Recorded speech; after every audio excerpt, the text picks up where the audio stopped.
Hello，大家好，我是 Jane， 欢迎大家今天来到我们的主题是牌卡解读。那我们今天主题式的牌卡解读呢，要来跟大家分享有关于你适合以及可能没有那么适合的职业。OK 哈，那我们今天呢，在这个主题式牌卡解读的过程当中，我们会稍微做一个简单的分析。那当然呢，也会给大家有关于这个职场上面的发展建议，好吧 ？OK， 那呢，如果你是新来到我的频道的朋友们呢，我要跟你说明一下，我们的主题式牌卡解读呢，不会有任何的选项题型小物。我希望呢，透过呢这个机会能够带领大家一起训练自己的直觉，然后跟这些宇宙的高频来进行一个连结。所以呢，我们今天一样提供这个3个选项，也就是我们的数字1、2、3。那呢，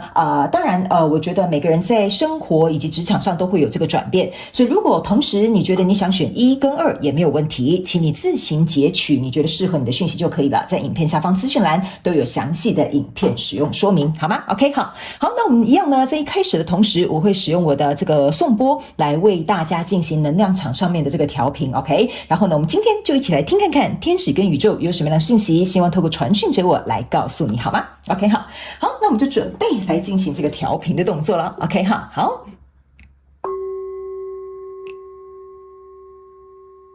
现在我要邀请你闭上你的眼睛，开始调整你自己的呼吸。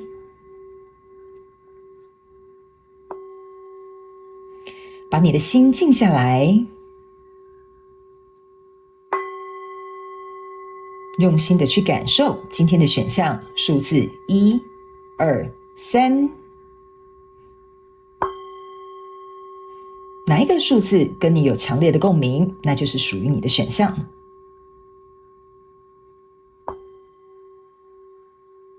接下来，请你张开双眼，准备进入到我们今天的主题是牌卡解读。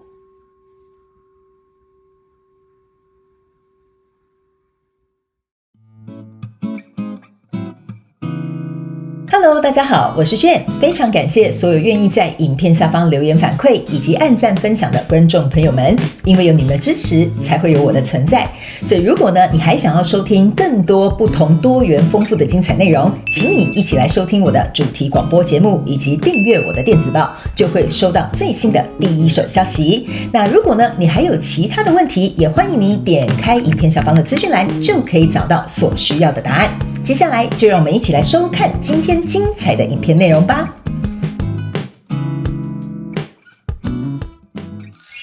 Hello， 欢迎所有选项1的朋友们来到今天我们的主题是牌卡解读啊。那我们的主题是牌卡解读，今天要跟大家分享的就是，你可能特别适合做哪些职业？那有一些职业可能不太适合你 ，OK 哈。那当然，我们先来看看以及分享一下之外呢，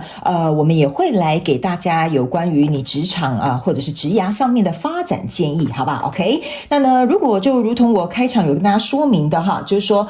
如果你觉得你同时想要选2个数字，那当然也有可能代表的是你的职场生涯上面的一个转换，或者是呢，其实你天生呢适合比如说从事多种不同的混合型的职业 ，OK 哈，所以呢，你可以自行按照你自己的直觉去做一个选项上面的筛选，截取适合你的讯息就可以了，好吗 ？OK， 好，那新来的朋友们，我先跟你说明一下哈，我不是一个按照特定牌阵或牌意去解牌的人，我完全是按照这个天使跟宇宙给予我的这个能量场上面的指引，然后身为一个传讯者来帮你进行这个翻译的动作，好吗 ？OK， 好，那我们就今天一起来看看哈，我也不知道为什么今天摆这个牌阵，那我们就这样来看看 ，OK， 好，首先呢，我们先来揭露一下有关于呢在我们最上面这个牌阵的这个部分，好不好 ？OK， 好，我们一起来看一下。那选项1的朋友们呢，你选到的这个是权杖6的这个逆位，然后呢圣杯骑士的正位，以及宝剑2的逆位，还有圣杯7的逆位，以及钱币4的正位，还有力量牌卡的正位。OK， 好，这6张牌卡呢，在你第一个这个上面来说呢，我可以感受到的这个能量场上面的讯息就是说呢，选项1的朋友们呢，你比较不是太属于适合做这种舞台上面的活动。比如说假设好了，公司如果有一个 presentation 的话，你是属于那种可能在背后比较默默适合 support 的，比如说收集这些资讯啦，整理这些报告啦，你可能不是属于那种就是我一定要站在舞台上，然后跟这个大老板，然后他们去分享我们所做的这些报告啦，以及分分析等等之类的。第一，我觉得你有可能，第一可能是不适合，第二可能你本身比较低调，或你比较害羞，你觉得自己的表达能力可能没有那么好。那第三个部分是呢，你觉得呢，你希望能够实实在在的把事情做好，而不是说一定要就是带到舞台上面去表演啦，好，或者是让大家看见你啊，哈，这些东西对你来讲的意义比较没有那么重要。你比较在乎的是有点像是说，我能不能在这个团队里面去发挥我的功用或我的专长，比如说你的专长可能是数字分析 ，OK 哈，所以呢，你就会觉得说我在背后支持这个数据分析的这个资料库啦、数据库啦，这个呢是你很擅长的，而且你在这里可以得到你比较多的一个满足感。OK， 这样的感觉呢，是我觉得是蛮适合这个选项一的朋友，因为在这个圣杯骑士跟这个宝剑二的逆位哈，我个人会感觉呢，你不喜欢就是说。怎么讲？就是在一个团队的过程当中呢，你比较喜欢那种，就是你告诉我怎么做好，我要怎么支援你，好，我们接下来要怎么样，你呢就会这样子往前冲，去提供给大家这些所需的资源啦、数据啦，或者是应该要提供的这些内容。OK， 所以呢，我觉得你是一个很好的一个后勤部队的一个角色哦，哈，这是你的强项哈，我可以感觉到这是你的强项，因为并不是所有的人都适合做后勤资源的这个角色，但是选项一的朋友们，你非常的适合。OK， 好，那来到这个圣杯七的逆位跟这个钱币四的正位，还有力量牌卡的这个正位啊，我个人会感觉哈。选项一的朋友们呢，你应该是一个很容易哈，你适合的职业哈，是需要那种怎么讲，善于帮别人怎么讲，排除障碍，好，或者是去梳理分析，然后让他把复杂的东西简单化的那种角色，这种工作就特别适合你。OK， 那因为我可以感觉到哈，选项一的这个同学跟朋友哈，里面有一个特色哈，你不喜欢啰里吧嗦的同事哈，或者是你不喜欢那种哈一件很简单的事情讲得很复杂，然后到时候你听不懂这个同事到底在讲什么，然后呢，你就是属于那种哈，你的意思就是一是什么，二是什么，三是什么，你刚刚要表达的意思是这样吧 ？OK 哈，所以我觉得选项一的朋友们，你的强项哈也很适合做那种统整啦，好，然后呢，或者是那种帮大家做一个梳理啊，好，然后让它有化繁为简哈，这个也是这个选项一的朋友们特别适合的。不过呢，我也必须说哈，选项一的朋友们，由于你的专业度或者是你擅长的这一个工作的这个部分哈，我觉得因为你做得很好，所以相对的在某些地方呢，你可能会很坚持。OK， 就是说，如果这个工作上面内容是挑战到你的权威你的专业或你的这个领域的话哈，我个人会感觉哈，你是很坚持你自己的想法的。所以呢，某部分的选项一的朋友们，你就很特别适合做，比如说像医生啊、律师啊哈。那当然，我讲这两个是大家比较容易理解的哈，不是说你一定要做这个工作，我只是举例。就像说，医生呢，他有他的权威，他就是告诉你你这个有这个病症看起来你可能得了什么病。OK 哈，那比如说就不会有病人会挑战这个医生说不是吧，你误判了吧，应该不是这样吧哈，就是意思就是说你的工作领域不太喜欢别人去挑战你的权威或你的专业。那像律师他们就是很专业嘛 OK 哈，比如说你要打官司啊或什么等等之类，律师他就是可以提供给你很专业很有条理，帮你梳理你整个案件你的什么成功几率哈，这个就是很适合这种选项一的朋友去从事的这个行业 OK。 那这个力量牌卡呢，我个人会感觉选项一的朋友们，虽然你是很适合做这种怎么后勤资源，其实我可以跟大家讲我刚刚为什么特别会举这个律师跟这个医生其实他看似好像是一个权威的这个工作，但是其实医生跟律师都是在背后 support 你的，你懂我意思吗？我要帮我客户打赢这场官司或者是我要帮助我的病人恢复他的健康 OK。 那这一张力量牌卡呢，其实给我有一种感受，就是说呢选项一的朋友们会有一种就是找到你就会有一种你很给力的感觉，你懂我意思吗？就是我觉得你适合的工作，除了专业之外呢，还有一些跟你共事过的人应该会给你这些评价，就是说选项一的朋友你找他就可以了他很专业，他很给力你这个东西任务交给他绝对没有问题。所以呢，我觉得如果你想要去发展适合的职业，大概要从这几个这一排有点像是一个基础面向。好，你要从这几个基础面向去找到你可以善于发挥的地方，所以我觉得你可能要稍微去做一个简单的分析，好不好？这个有点像基础面向。好，接下来呢，我们来看这个第二行的这个牌卡，好不好？你分别呢抽到的这个是死亡牌卡的正位、宝剑六的逆位，以及权杖二的逆位，还有这个命运之轮的逆位。OK， 好，第一排呢是有点像是别人看你，或者是你表现就是你表面上的表现，就是别人看到你的表现，或者是很清楚就知道说选项一一的同学或者这个朋友有这个特质，所以这个是基础面向。第二行这个部分呢，是有一点像是比较深入一点点。可能呢，要跟你真正交手过，跟你一起工作的时候，我觉得这些人才会了解原来选项一的朋友们为什么适合做这个工作，为什么适合做这个位置。OK， 好，第二个牌的这个死亡牌卡哈，我个人会感觉选项二的朋友们，我个人会认为你们某部分的人在有些人跟你相处，在跟你工作来往之后，他们会发现，其实你是一个很善于谈判的人。OK 什么叫做善于谈判呢？就是不是说你会把死的说成活的不是那种谈判你的谈判有点像说，比如说今天假设好了你是一个公司里面的数据分析师 ，OK 好，我为什么会跟你谈判说为什么公司接下来决策要走这个方向？因为由我的数据分析来说怎么样，所以你的东西拿出来是很有说服力的。所以我才会说找你，人家第一会感觉到你的权威，感觉到你的专业，感觉到你的说服力 ，OK 而且重点是你会给他全力的 support， 你不是要拿这个权威或者是我的专业去压过你，而是说我在讲的这些东西是有道理的。OK 所以呢，如果真正去跟选项一的朋友们共事过的人，就会发现说，哎呀，他说服力很强甚至有一些选项一很厉害的朋友们你是可以陪伴你的这些同事或这一份工作去度过一些很困难的事情。OK， 但是呢，你提出来的这些意见或者是做法，或者是一些解决方式 ，OK 我个人会感觉是可以让别人看到你有强大的去逆转胜的能力，然后呢，还有强大的能够去说服别人的能力。最重要的是还有一个就是说，别人看到你我觉得某部分选项一的朋友们你们应该是属于救火队的那一种。就平常呢别人都觉得好像选项一的朋友们对不起，我刚刚可能讲选项二就是选项一的朋友们呢。平常别人就会觉得说他就是一个后援部队有什么好重要的我告诉你通常要救火就是找选项一所以呢，我觉得选项一的朋友们你也很适合去找那种就是需要你救火的 OK 那我今天跟大家讲一下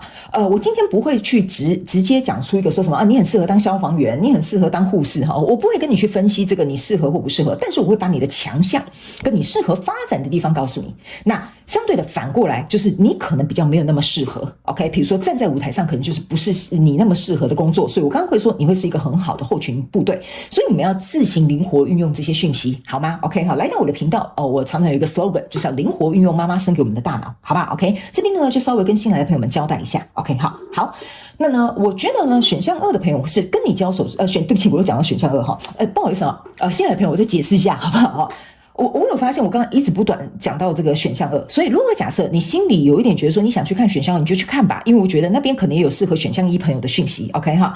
所以这边麻烦请大家去看影片下方资讯栏的使用说明 OK 好来，那选项一的朋友我刚刚有讲，就是说别人会觉得你是救火队，而且你救火讲出来的意见都是非常有前瞻性的，非常有这种价值的所以呢我会感觉这个部分是你的一个在职业上面的一个核心 OK， 就是说每个人在每个职业发展的过程当中都会有他的核心价值 OK 那这个就是你可以提供出来的。不过我现在讲的第二排就是你必须跟别人交手，别人才会看到的这个东西。那我们来到这里这里呢是一个权杖二的逆位以及这个命运之轮的逆位 OK 我个人会感觉呢这个权杖二的逆位呢给我有一种感受，就是说选项一的朋友们呢你是一个怎么讲，看似我这样讲请你不要误会我的意思你是一个在公司看似很不起眼的角色，但是一旦你发挥了你的力量，发挥了你这个角色的作用我必须要告诉你OK 你会发现你们公司会因为你运转的很顺利，而且你有点像是那个很重要的小螺丝钉 OK 比如说这边有很多螺丝钉跟很多齿轮他们都必须要运转，但是没有你这一颗就是不行OK， 所以你在的那个位置应该是很重要，就算这个部门只有你跟另外一个人 OK， 但这个公司缺少你这个部门，缺少你这个专业的人才就是不行 OK 所以呢这个权杖二逆位给我有一种感受，就是说呢选项一的朋友们，你有很大的部分是的确可以去决定整个事情的走向的OK， 所以我总觉得你提供的这些工作的这些内容，或者是你的这个东西我不知道为什么我一直读到一个能量场叫做不可或缺，就是不可或缺，也有可能另外一个意思就是讲说我们这样讲好了每个公司都必须要有一个会计部门会计部门看似没干嘛，就按计算机每天在干嘛，但不行会计部门是不可或缺的，他们是很占领一个很重要的角色，他们可能还要盘算一些审计啦、预算啦、支出啦、花销啦等等之类的，它是看似好像没该干嘛哈，但其实它很重要的。OK， 我要比喻的意思就是有点像是这样。OK， 那这个命运之轮的逆位哈，有一点就是像我刚刚讲的不可或缺。OK， 在这个整个工作整个组织架构之上，没有你这个命运是没有办法转动的。OK， 所以我会觉得说这两个非常重要的一个核心重点是我们选项一的朋友们要特别去把握的。来，最后一个牌卡来到我们最后一行，这个呢是女皇牌卡的逆位。然后呢，这个是 Temperance 的逆位 ，OK 我个人会感觉呢，选项一的朋友们，你在找工作的时候你适合的这个行业我个人会感觉你不是属于那种大量生产的，比如说生产制造业那个可能不太适合你 ，OK 你比较有点像是说怎么讲？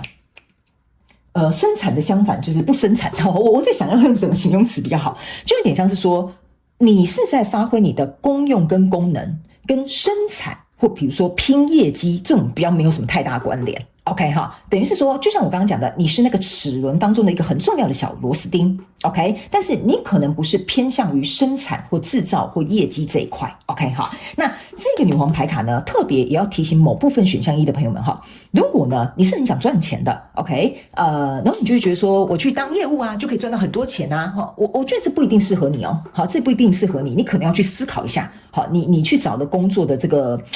主轴，或者是为什么你要找像业务这方面的工作？当然我没有说你不可以 ，OK？ 今天所以我在给你的建议，你都可以自己按照你生涯上面的规划的转变跟改变去做调整 ，OK？ 这并不代表你这辈子就是真的不能做这件事情，因为有可能现阶段你的能力还没有办法做这些事情，这个是代表你现阶段目前的这个状态。OK 好来，那来到这里呢，这边有一个 Temperance 的逆位 ，OK 我个人会感觉呢，就是说，某部分的这个选项一的朋友们呢，你呢，怎么说？我刚刚觉得这边是有一个救火队的能量场，但是这边呢，我个人会感觉这个能量场有一点像是说，你不仅平常可能要担任偶尔救火队的角色。还有一点是，我觉得你的工作性质是有一个 routine 的，就是说它有一个周期性的 ，OK？ 比如说每一季要有一个什么数据分析报告或者是每一季我有一个会计财报类似像这样，所以我会感觉你的东西是跟季节性有关的 ，OK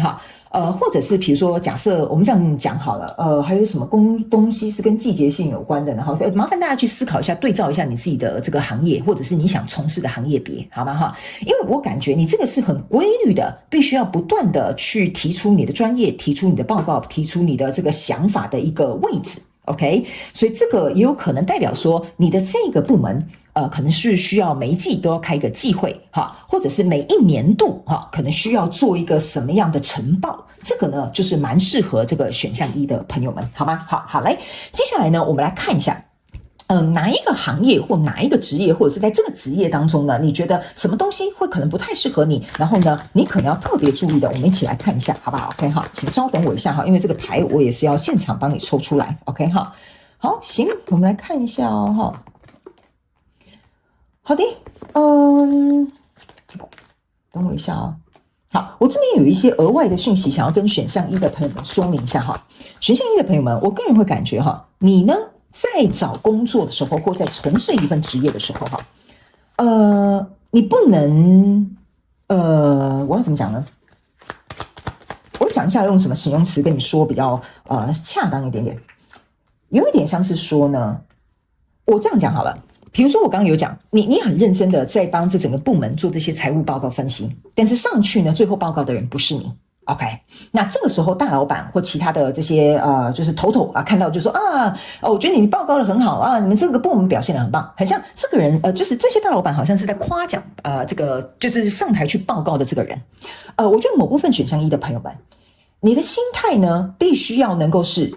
我也有参与这一部分，因为这个报告如果没有我，这个部门没有我的话，是没有办法有这样的成就。但某部分选项一的朋友们这应该是少数啦，但是我觉得可能天使跟宇宙希望我把这个讯息带给你，就是说你不能说要是没有我他哪能报告这么顺利啊 ？OK， 有一些人你们可能会有点羡慕别人，或者是会有这种心态出来。我不是说这种心态不好，而是说你要去了解你在这个公司所占据的这个位置是什么。这个东西本来，如果你很了解你自己的自我价值在哪里，你本来就不会有这种羡慕或嫉妒，或者是觉得说还不是有我的这种态度出来。OK， 所以某部分的选项一的朋友们，你要了解你在公司发挥的功能跟强项是什么，然后你自己自我了解的这个状态或者是这些情绪上面消化，可能要特别注意一下，好吧 ？OK 哈，好，来，接下来我们来看一下有没有哪一些你比较不适合从事的这个行业或工作内容，好不好？因为我今天会讲一个比较广泛，我不会直接去指名道姓说这是什么行业哈。来，你抽到的这个牌卡是吊人牌的这个正位，权杖一的逆位。然后星星牌卡的逆位以及圣杯五的这个逆位 ，OK， 行，我个人会感觉这几张牌卡出来呢，是要告诉这个选项一的朋友们哈，你比较不适合那种就是公事公办的那种工作，好，比如说我们这样讲，比如说生产制造业，它就是有一个非常极其固定的，拿到订单就这样子做 ，OK 哈，你可能适合的是稍微必须要有点挑战性的，不能那种就是枯燥乏味啦，完全都没有任何改变跟变动，那个可能会折磨死你哈。我先跟你讲哈，你会觉得我的天哪，就是我在这边我就觉得生不如死哈，这个就有点像是选项一的朋友们会出现这个心声，因为这个权杖一的逆位哈，意思就是说，如果这份工作没有给你挑战，然后又很停滞的一个状态，然后每天就是很自私化的这种方式哈，这个是选项一的朋友们你比较不太适合，因为我刚刚有讲的，你是需要能够去分析啊、干嘛啊、提供啊这些专业的建议 support 啊等等之类，然后去应变这些东西要有救火队，所以没有给你一些职场上面刺激的东西哈，或者是这种突如其来需要你去应变哈，让你有这种成就感的工作哈，我觉得不太适合你哦，好，所以你可能要去思考一下，好不好 ？OK 哈，那这边呢有一个星星牌卡逆位跟圣杯五的逆位，OK， 我个人会感觉哈，某部分的这个选项一的朋友们，你如果再找一份工作哈，就是说这份工作如果它其实我觉得正能量场有点类似哈，就是没有挑战性，然后没有任何的改变的话，不适合你之外呢，还有一点是说哈，如果假设这个工作环境里面呢 ，OK， 它发展的很好。就是说，比如说这个组织架构，这个公司运转的很好哈，所有的文化都很好，我说甚至同事都很好，这个可能也不太适合你。OK， 这张星星牌卡给我有一种感觉，是你很渴望有挑战，你很渴望有发展，甚至你在开会觉得跟同事有冲突没有关系，因为我就是来解决问题的。OK， 懂我意思吗？所以如果完全极其和善的这种工作环境哈，或者是这种发展很好的，你觉得好满意，别人都很羡慕的这种工作哈，你会开始觉得很无聊。OK， 所以我觉得你可能天生就是希望有一点挑战性的这种工作啦，就是蛮适合选项一。那这个圣杯五的逆位的意思就是说呢，你特别呢喜欢去怎么讲，去把死的东西变活的，活的东西变死的。那这边这个圣杯五还有另外一个想法，就是说，当所有的人呢，比如说对这件事情都没有任何比较正面的想法的时候，比如说公司处理一些状况，没有什么太多正面的想法的时候，我觉得选项一的人你是那种会冲出来带领整个公司转换这个氛围的人 ，OK？ 所以我会建议你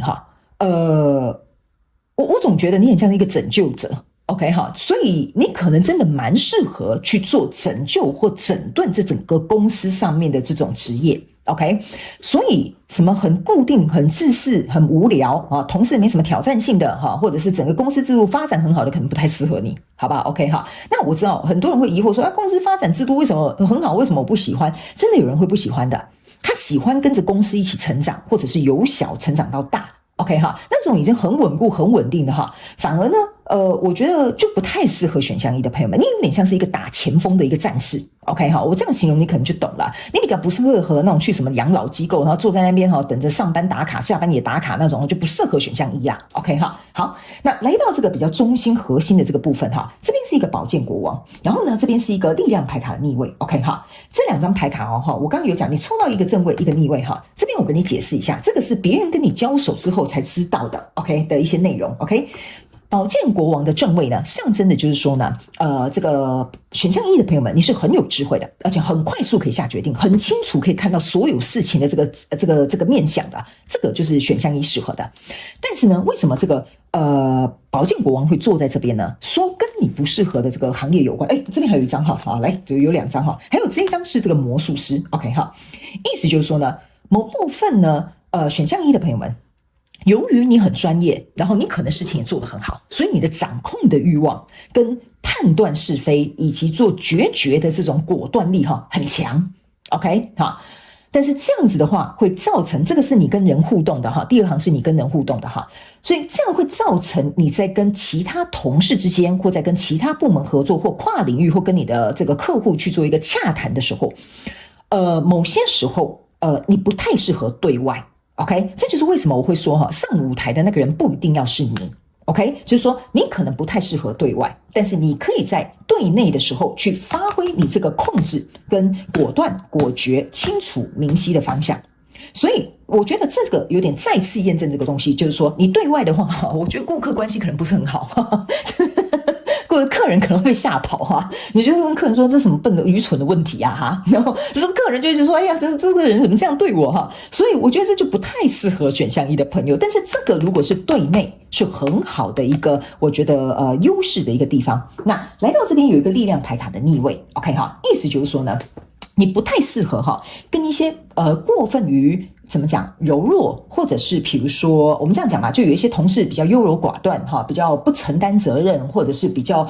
不给力，或者是比较喜欢推脱一些事情的哈，那这个呢你会看很不顺眼。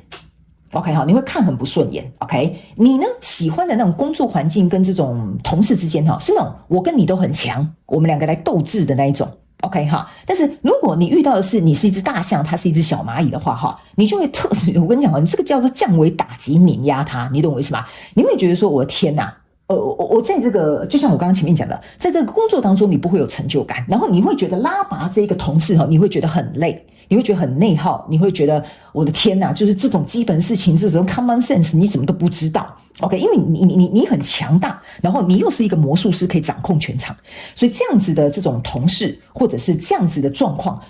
我觉得你可能也要尽量去避免。比如说，你可能就是进入到一个，比如说全部都是精英的领域的行业，好，这种斗志的状态就很适合选项一的朋友们。OK 哈，好，那选项一的朋友们，我也必须要告诉你哈。这个牌卡力量牌卡逆位也给我有一种感觉，就是说你不太适合做一个教育者，就是说公司在培训的时候你不太适合，就是说怎么讲呢，你培训的方式会给这个新来的人压力太大，所以你比较适合做一个执行者或协助判断的这个决策者。OK 哈，所以如果公司有一些什么培训部门啊、培训课程啊或什么，你就不太适合去做这个东西。OK 哈，因为你没有什么耐心。OK， 然后你可能会讨厌笨蛋，好，所以呢，我就直话直说跟你讲，好吧 ？OK， 好，来，那接下来最后这两张，这个分别是这个权杖10的正位，然后还有这个钱币9的逆位。OK， 好，我个人会感觉哈，这两张牌卡是很好的，就是说，选项一的朋友们，你是很愿意承担责任，就是说你是会把事情做很好的。我刚刚有讲嘛，这边就是大家都会讲把这个东西任务给这个选项一的朋友们哈，太棒了，没有问题。OK， 好，所以相对来说，你要去注意一件事情。就是说，如果你在找一份工作，然后呢，里面全部都是笨蛋哈，笨蛋是一个形容词啊，我是跟大家开玩笑哈，这样大家比较容易懂哈。然后你要自己去扛这个全责的这个位置的话哈，也不太适合你。OK， 所以我刚刚才会说，你需要跟你有斗志、能够共同前进、成长的这些同事或组织会比较适合你。OK 哈，那这边这个钱币9的逆位哈，逆位的意思就是说，你本身是很愿意去做组织团队合作的，但是组织团队合作里面，如果有不给力的、有突然的、有这种跟不上进度的哈，我个人会感觉哈，你可能要去思考一下，就是怎么去处理这样的状况。OK， 因为这样的状态可能也不太适合你哈，因为这个钱币9逆位就是说，你承担很多，但是要去背负一些没有办法独当一面的人，这会造成你的困扰。好，这会造成你的负担，这会造成你会觉得你很愤怒。OK 哈，有些人会是有点愤怒的。OK 哈，好，那最后我们来看一下职场上面的发展跟建议，好不好 ？OK 好，我们来看一下哦。好，行，好，我们来看这3张。OK 好，我们来看这张牌卡呢，是这个Healer of Age。OK 好，来这张牌卡是 Due to Romance。OK， 这个是 The Temple Pass。OK 好，来这3张牌卡呢，其实要给选项1朋友们的建议哈，有一点像是说呢，我想一下怎么跟你解释这个能量场比较好。我放在这边，你们应该可以看得到哈。好，来我来想一下要怎么讲。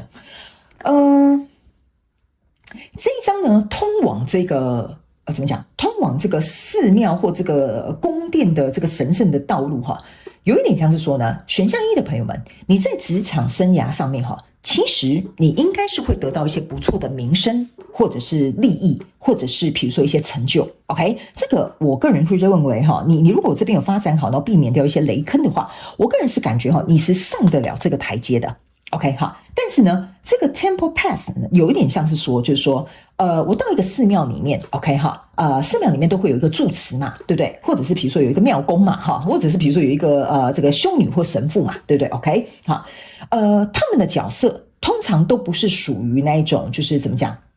我要怎么说？他们的角色都是属于那种倾听，然后奉献，然后给予关爱的那种角色。OK， 好，所以呢，我个人会感觉你现在目前可能不太适合从事有关于教育或传承的这个方向。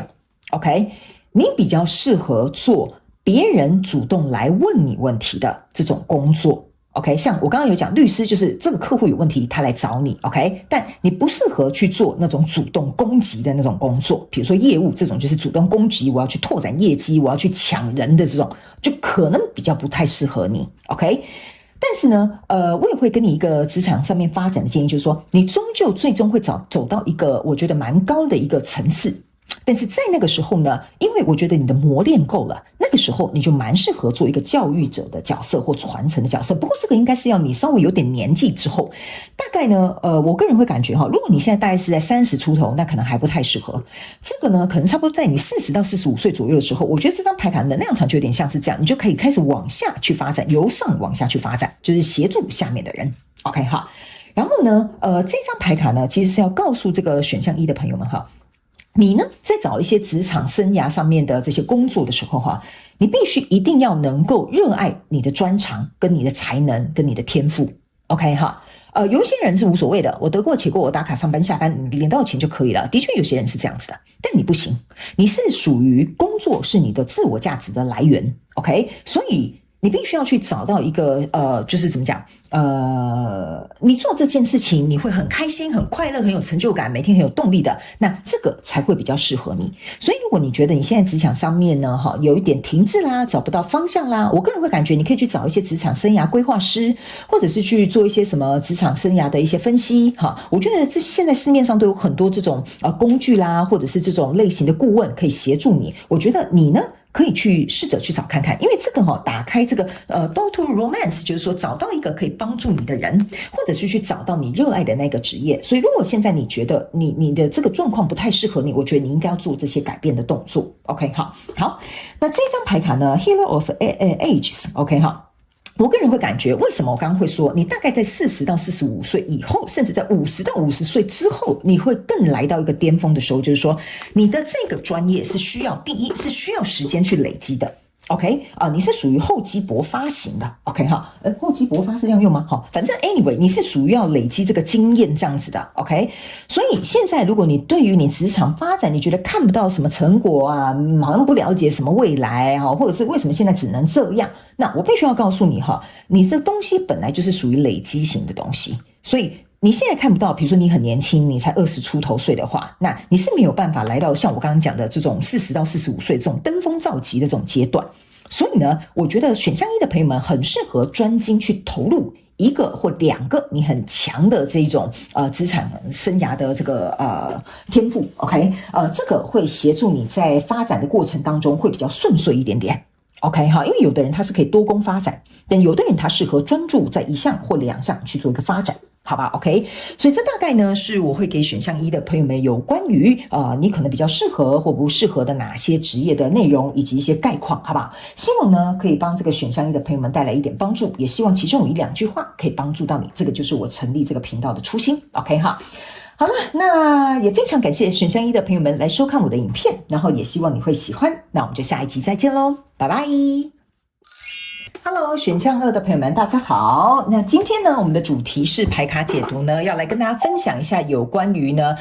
你适合或不适合哪些职业，然后也会给大家一些职业发展上面的建议，好不好？那今天呢，我并不会直接去说出有关于你适合做什么医生或你适合去当一个什么营业员我不会这样说明我会去分析有关于你在这个行业上面的一些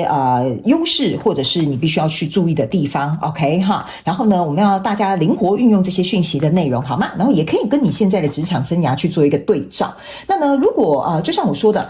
今天如果你觉得我也想听选项2，但是我也想听选项3，也没有关系，因为呢，这个是目前适合你发展的职业，因为每个人的职场生涯会进行一个变动，那也有可能呢，你本身呢是属于可以同时兼攻，比如说像斜杠啊，很多不同的产业发展，那你也都可以去听，就截取适合你自己的讯息就好了，好吗？所以新来的朋友们，如果你不是很了解我的话，我会建议你去看一下影片下方资讯栏的这个影片使用说明。我也不是按照牌阵或者是特定牌意去解牌的一个人，好吧 ？OK 哈，好，那我们就准备进入到今天呢，来跟你分享这个主题哈。那首先跟大家说明一下，在第一排的部分呢，是有一点像是一个基础面向，就是说大家很明显可以看到你，然后你也可以明显很观察到自己有这些很适合或者是你的强项或你的能力。那中间这一行呢，比较有点像是说呢，要跟你共事过的人哈，或者是真正有跟你一起去有这个合作之后呢，他们会看到你的一个核心价值的这个重点，好吧 ？OK 哈，好，我们一起来看看 ，OK。行，在呢第一排呢你先抽到的这个是宝剑女王跟这个钱币侍者的逆位，以及圣杯4的这个正位，还有吊人牌的正位，以及宝剑1的正位，以及权杖。这个是权杖骑士的逆位 ，OK 哈，你们不用太担心，这个牌看不清楚无所谓，好 ，OK，因为我会讲得很清楚，你主要是要听到这些宇宙跟天使希望能够透过传讯者我翻译给你的这个内容，好不好 ？OK 哈。好，首先呢，我会感觉哈，在这个基础面向的过程当中，就是别人看到你，你也可以轻松表现、发挥出来这个状态当中哈。我个人会感觉呢，选项2的朋友们哈，你是一个呢非常能够独当一面的人 ，OK 哈。那你特别能够独当一面的这种状况是，我个人会感觉哈，选项2的朋友们哈，我不知道为什么，我感觉我在读这3张能量牌卡的时候呢，你是一个就是。这应该是极小这种讯息某部分选项2的朋友们，你是一个极难得的人才 ，OK， 好，就是说，如果呢，我在这个领域里面讲到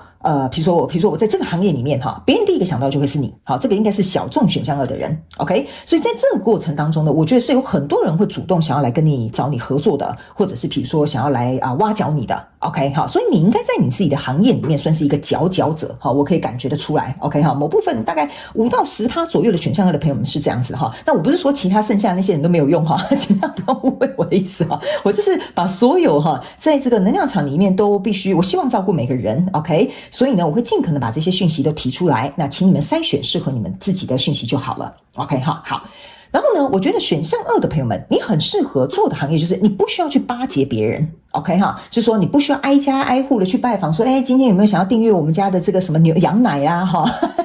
或者是比如说不好意思要不要参考一下我们最近这个新的保险单啊你不是属于要去那种挨家挨户就是麻烦你给我一点工作，麻烦你给我一点业绩你不太适合这种 OK。 我觉得选项2的朋友们，你比较适合就是有点像是那叫什么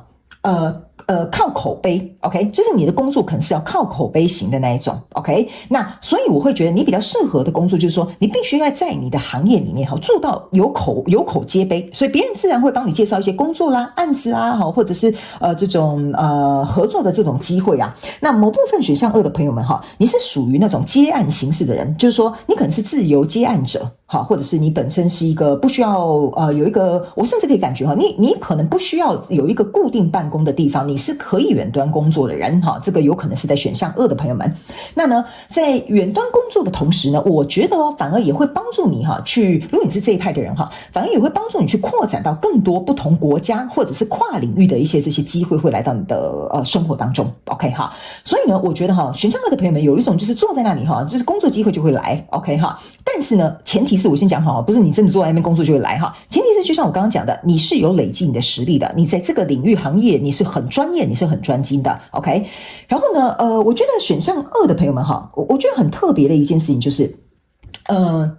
你呢在这里有一个宝剑女王，在这里有一个宝剑1，你是有2把宝剑的。OK， 所以象征的意思就是说呢，来找你的人呢，我觉得选项2某些人你们很适合去加入那个叫什么管理团队，就是说你可能本身也是一个什么什么经理你特别适合做这个位置。OK， 因为你面对到的客户，你面对到的同事，或者是你面对到的这种合作机会要么就是大笔金钱，要么就是很大的案子，要么就是很大咖要么就是比如说对方也是可能有一点什么类似像这样，我觉得你很适合去做这个位置因为第一，我觉得选项2的朋友们，你很有种。好，我不知道要用什么形容，但是我感觉你很带种，就是说你没有在害怕一些什么权威啦，或者是害怕一些什么高官啦，你会觉得说我就是在办事情嘛，你不要跟我讲拿这种东西来压我哈，所以你不太适合。我跟大家讲哈，我会同时可能会混杂一些适合或不适合，你们自己去筛选哈 ，OK？ 因为有能量出来，我就会把概况都讲给你听。适合的相反就是不适合，不适合相反就是适合哈，请大家灵活运用一下妈妈给我们的大脑 ，OK 哈？好，我觉得呢。你不吃这种什么官僚体系或者是什么你给我强压什么权势那种哈，不太适合选项2的朋友们 ，OK 哈，因为你自己本身也不差，所以你不觉得说你需要去谄媚他们或迎合他们或吃这一套 ，OK 好，我觉得这个是选项2的同学哈跟朋友里面给我有一种很强大，就是你很带种 ，OK 好，你的这种气势是我很喜欢的 ，OK 好。然后呢，我个人会感觉到选项2的朋友们哈，你的办事能力其实也是蛮强的。你甚至呢可以花别人1半时间或2/3的时间，你就可以把你要做的事情或进度或效率已经结束了。所以有些时候其实你会有一些余裕哈，你可以去比如说做你想做的事情，或帮别人，或者是你的工作，就像我刚刚讲的，你可能是自由接案者，所以你是有很弹性的空间跟时间安排的。所以你在生活跟工作上面，其实如果你愿意努力的话，你是可以朝向这个方向去发展，会达到生活跟这个这什么事业的一个 balance。OK 哈，所以我觉得这个是你的潜力，所以你可以去考虑这么做。OK。那这里的吊人牌跟这个权杖骑士呢，我个人会感觉某部分的这个选项的朋友们哈，你呢有些时候在做一些事情的这个步调跟方法，由于跟别人可能稍微有一点不同，因为你有你自己的风格 ，OK， 所以相对的有一些人会挞伐你，或者是不赞同你，或者是觉得你怎么可以这样做事？可他们并不知道说。你可能已经把事情做完了，或者是你觉得事情有更有效率的解决方法，或者是你对看待这件事情在这个职场生涯发展过程当中呢，你觉得你在做这些事情，然后或者是用这些方法的时候，你有你的道理 ，OK 好。但是呢，有些人他们只能看到你做你的这个方法很没有道理 ，OK， 所以有些时候在这个部分呢，你可能会跟别人产生一些冲突，所以呢，你可能要找的适合的行业是。第一，我觉得要么这个老板欣赏你，要么他能够理解你做事的方法，要么你们就是有一种怎么说呢？你们是同道中人 ，OK？ 那这样子的话，会让你在从事这个工作或在这个行业的这个位置当中，你会比较舒服一些。因为有一些人呢，他没有办法去理解为什么你会这样想，你会这样子做，甚至他们可能没有办法想到你的那个角度或你的那个看法 ，OK？ 所以这边是唯一一个你在找一个适合你行业的人，我觉得你可能就是要找到那个伯乐啊。OK 好，你这个千里马就是要找到伯乐，对，你这边就是有一匹马啦，好，所以呢，你这个千里马哈，好像就是让我感觉你要去找到一个伯乐欣赏你哈。我觉得在从事这个行业当中呢，第一，我觉得你比较开心，你在这个工作上班哈也会比较顺利。OK 行，然后呢，对哈，你有好多马哦，你这边有一匹马，然後这边有一匹马，然後这边有一匹马，难怪我刚刚他们叫我用那个千里马跟伯乐来形容，你就懂了。OK 哈。但是呢，我觉得呢，选项2的朋友们，你的工作的领域范围哈，我个人会感觉它可能是需要花费时间的，所以在短期是看不到效果的。例如说，我这样讲好了，假设你是一个接案的什么室内设计师，哈，设计这个案子呢，可能需要1到2个月时间，可能要跟客户来往等等之类的，所以它不是马上会看到一个成果 ，OK 哈，不是说我今天去开一个便利商店，我给你10块，你卖我一条口香糖，好，不是这种的 ，OK， 所以你的行业应该也是蛮适合，就是需要花一些时间去调整、去修整，然后最终有一个很完美的结果，这个就是很适合你的一份工作。而且在这个过程当中呢，我觉得别人才会去看到你的核心价值，好，所以我们等一下来看一下你的核心价值 ，OK？ 然后呢，我觉得你在提出你工作上面的这些建议，或者是比如说解决方法，或者是你的看法跟想法的时候呢，我个人会感觉有时候是蛮震撼到哈，或者是会去冲击到跟你合作的同事或老板或客户 ，OK？ 因为你的想法可能很新颖，或者是你的想法是可能跳脱了他们的框架，或者是你本身提出的这个解决方案可能是他们没有尝试过的，所以这相对对他们来说有点新啦，OK， 那他们能不能接受，我觉得要看你跟他们之间的这个沟通能力 OK， 不过我个人是感觉他们大部分都是会去接受你给他们的这个建议 OK， 因为呢你能够提出来的这个怎么说呢，提出来的这个看法最终是大部分应该都是可以说服他们的 ，OK 哈，都是可以说服他们的 ，OK 哈，好，所以这大概呢是表面上哈，别人跟你共事或你适合的行业有哪些状况会发生，你就可以自己稍微去筛选跟挑选一下 ，OK， 那还有这些职场上面的一些我觉得人际关系哈，我就稍微跟你说明 ，OK， 好，来，接下来我们来看一下你的核心价值，好不好 ？OK， 这个核心价值的意思就是说，一定要跟你共事过的人，哈，他们才能够去看到你这一面。那你分别抽到的是权杖6的逆位跟这个权杖这是什么？权杖骑士的逆位，然后呢，对不起，权杖侍者的逆位，然后呢，还有这是什么？不好意思，我倒着看，我看到圣杯女王的逆位，还有死亡牌卡的正位 ，OK。不好意思，我刚刚是这样逆着转过来看的哈，所以我就想说，这到底是什么 ？OK， 好，来，我个人会感觉呢，选项2的朋友们哈，这个权杖6逆位加上这个权杖侍者的逆位呢，我会感觉呢，你是一个，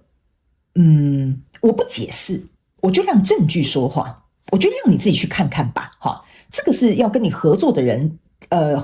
就是跟你交手之后，他们才会感受到这种气息。比如说，我就继续延续刚刚那举例，假设你是一个室内设计师，你就跟你的客户讲，这个可能不行哦，因为这个可能会影响这个管路哦，这个可能会影响你之后的生活动线哦。OK 哈，比如说你已经在上面这边都跟他们讲了哈，但他们说，可是我就习惯这样，我就是想要这样子啊，我就是希望我家设计成这样。OK 哈，你不是那种哈，我会跟你应征的，我会让你看到你自己选择的结果会发生什么事情的那种人。OK， 然后最后呢，这一套方法呢，反而呢，让他们信服于你啊，你懂我意思吗 ？OK 哈，所以我觉得你在职场生涯发展过程当中，你不太会给别人难堪，但是他们自己会烧到他们自己的屁股。OK 哈，所以我觉得这是跟你合作过的人，他们可能会去感受到的这个东西。所以呢，我个人会感觉呢，这边其实也会造成某部分选项2的朋友们哈，你在跟你交手的这些公司里面的同事啊，或主管或客户啊，我个人会感觉这样当然是一个方法，但相对来说呢，我觉得长期有一个好处啦，就是说。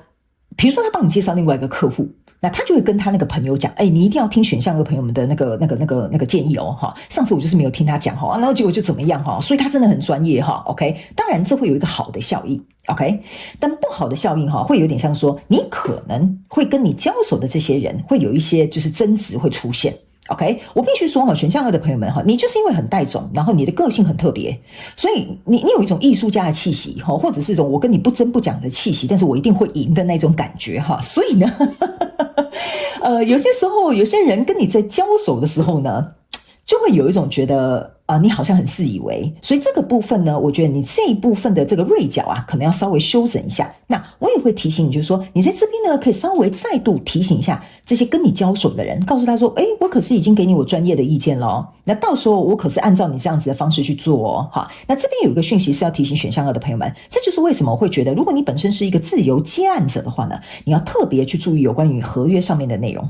OK， 因为比如说你就已经建议这个业主了，但这个业主还是要这样，但最后他可能把这个责任丢给你。OK， 所以这边是一个蛮小众的一个额外的补充讯息，这个你要特别注意一下，好不好 ？OK 哈，好。然后你们可能就会 argue， 就是我就跟你讲了，你凭什么现在要我赔你那个钱啊，什么等等之类的 ？OK 哈，那来到这边呢，这是一个圣杯女王的这个逆位，然后呢，死亡牌卡的正位 ，OK 哈。我个人会感觉选项2的朋友们呢，你个人本身比较是不通情理的哈。这个你先不要误会我的意思，我解释给你听。OK， 什么叫不通情理呢 ？OK， 这就是像刚刚那个设计师一样啊。我当然知道你希望你家是长这样，我也知道你为什么想要我设计成那样，但是我必须要告诉你，就是没有办法，你懂我意思吗？所以这会让人家觉得很不通情理。OK 哈，那。有一些人他之所以为什么会觉得你不通情理，是因为他不了解你的专业，或不了解为什么你这个做法。所以我会建议你哈，我感觉我好像已经开始在给你做一些职场建议哈，就是说你必须要让对方，我觉得你要学习一点，让对方了解为什么你会做这个决定，你会做这个选择，为什么你会提出这样子的这个意见。我觉得这个可能是选项2的朋友们在人际沟通，或者是在跟这个合作的这个过程当中，你必须要能够去提升的一个部分。你本身很强，但是很强没有用 ，OK？ 因为呢，你去想，如果你是一个强者往下压的这种姿态哈，别人可能会信服你但是你可能没办法说服他们，所以这会造成你在这个职场生涯的发展上面可能会有一些状况。所以你可能会觉得，我人本来有志，但是有志不得生。OK， 这个我觉得就是可能会影响到你适合跟不适合的行业。为什么呢？我这边解释给你听，因为你可能本来很适合这个行业，但因为这个沟通的关系而造成你认为我不适合这个行业，这是一场误会哦。好，选项2的朋友们，这就变成一场误会了。不是的，你很适合这个行业，但是可能因为这边出了一点点差错。OK， 好。然后呢，某部分选项2的朋友们哈，我觉得你解牌的方式哈，跟其他选项都不太一样哈。我觉得我好像直接在跟你讲一些职场上面的建议，因为我感觉你适合的行业，你应该本身选项2的朋友们你是很清楚的。OK 哈，我觉得你是一个蛮果断的人，你很清楚知道你要做什么，你不要做什么，适合做什么，不适合做什么。OK 哈，然后呢，选项2的朋友们，我觉得你可能要特别注意一件事情。有些比较极端一点的选项2的朋友们哈，你可能会有一种就是你要就要，不要就不要，那就拉倒。OK 哈，你要么就 leave it 或 take it。所以这样子很极端的一个状况呢，会造成说有些时候如果你是在一个比较大的组织团队里面的话，你可能不太适合，因为你很容易翻脸不认人，或者是你就是不想做，或者你就觉得我就是不想干，我也不想做这件事情，我为什么要听你们这样说 OK， 所以这就是为什么你可能也适合自己接案所以因为你就自己一个人嘛，是不是这样说，对吧？你可以当自己的老板，你可以决定要接或不要接，你要做不要做。所以但是在组织行业里面的话，你这种做法或个性或沟通方式可能就不太适合。好，这就是我要跟你表达的内容 OK。 所以有些时候你在一些组织合作里面，你会觉得有点不舒适的感觉，你会觉得有志难伸，你会觉得说我的天哪，好像被困在这里有一个框架。所以我觉得你可能真的比较适合一个自由职业。OK， 好，来，最后我们来看最后这2张牌卡。等一下呢，我们会再来抽出其他的牌卡，好不好？来，这就是果然为什么我会觉得你很适合自由职业啦。来，这张牌卡已经帮你做一个总结，这是钱币9，钱币9就是单独自己一个人的意思。所以呢，我真的觉得你现在如果已经本身是一个自由职业者的你就继续做吧，这个实在太适合你了。OK， 那我刚刚在讲的这个东西为什么很难业就是因为你卡那绑来绑去就是因为你跟别人交手的时候有同辈啦，有下对上啦，有上对下的问题这种东西都让选项2的朋友们感到不舒服。但如果你本身是自己对这个业主因为你本身是一个专业，所以你就会比较舒服一点，因为你们有点像是在一个平等的位置我觉得我这样讲，选项2的朋友们应该很聪明，听得懂。那在这里呢，这是一个力量牌卡的正位 OK， 所以呢，你做一个独立的自由业者，你本身是很有力量的，而且你可以发挥你自己的力量。最重要的是你看到这个人是在把狮子的嘴巴合起来，所以象征的意思就是说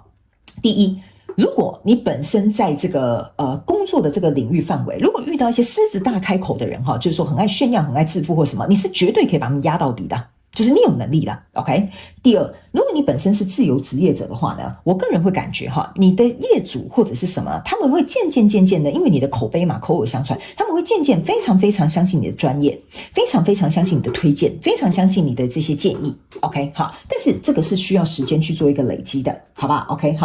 好，所以我觉得这就是为什么我一直觉得你好像在组织里面，你知道为什么我刚刚在讲这中间这一段我一直觉得我干嘛给你职场上面的建议因为我都在讲你的有点像是你个性跟做事的方法。我觉得原因就是因为在这里你很适合独立作业，所以这些有点像是你在团体的工作生活当中可能会碰壁的地方，好吧 OK 好，来，接下来我们再来抽一副牌卡来看一下你有哪些不适合的地方 OK 好，那我跟大家说明一下我一样就是跟你再次强调，我不会说你不适合做什么你不适合做老师你比较适合做业务我不会跟你讲这种很明确的东西，我会告诉你你在这些职业或者是在这些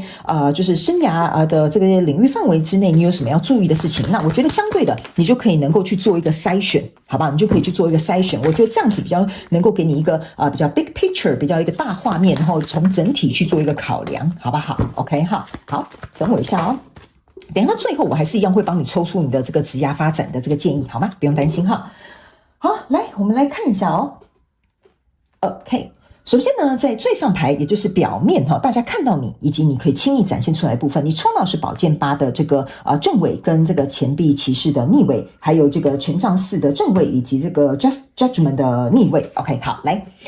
在这里我觉得你有哪些比较不适合的呢？我觉得你不适合的，我觉得你看这个我真的觉得选项2应该有60-70%应该都是自由职业者或者是兼差的。你看你就是受困在这个宝剑8，你真的不太适合 OK，而且我刚刚有说，你适合一个自由自在的，可以 remote 的或者是比如说可以去不同国家工作的，这个一定是绝对适合你，因为我感觉这个弹性跟自由度对于选项2目前的职场生涯规划来讲是很重要的。OK 哈，如果没有给你自由，没有给你弹性的话我觉得等于是就是要你的命所以呢，我觉得这个东西可能是你在职场发展上面很强大的一个诉求。OK 哈，那这边呢是一个钱币骑士的逆位。OK 哈，我觉得钱币骑士的逆位呢，也象征的意思说，为什么我会说你很适合做一个案子？为什么呢？就是说这个案子可能是半年或者是3个月，或者是1年就结束了，你不适合跟一个案子就是比如说怎么讲？比如说像有一些很大的科技公司他们可能会跟一个供应商培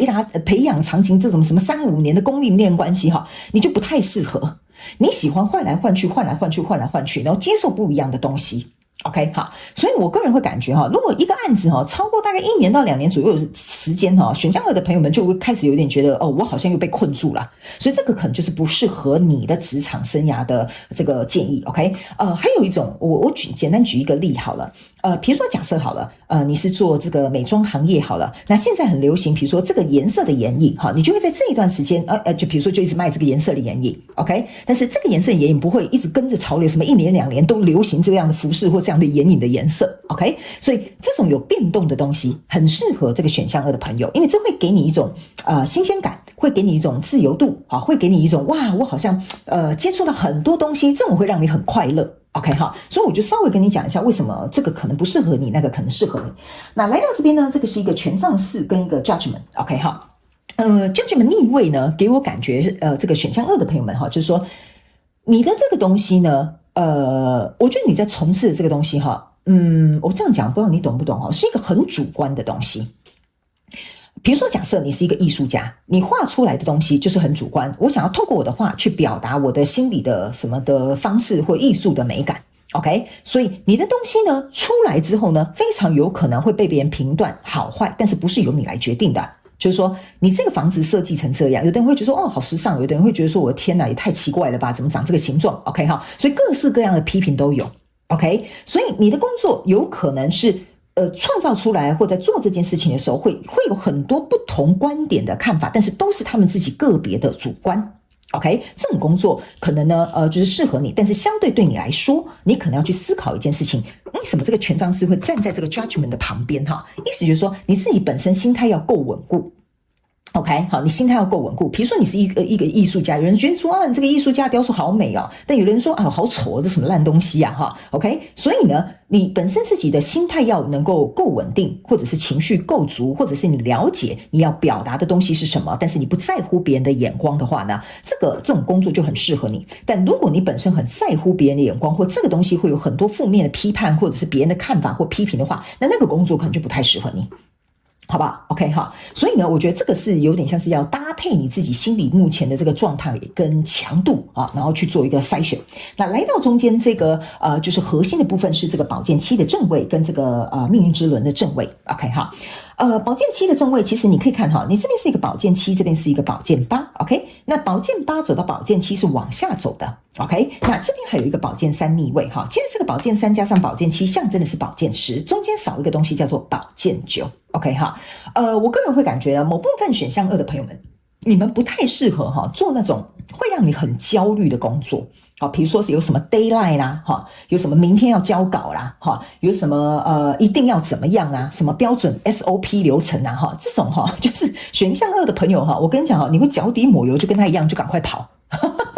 你这个宝剑7就是我赶快跑好了，我的天哪，我还要在这边扎营，我还要这边每天操练，我还要每天早上5点起床我告诉你，你会拿着你的宝剑赶快跑。 OK 哈，所以呢像这种东西呢就不太适合我们选项2的朋友。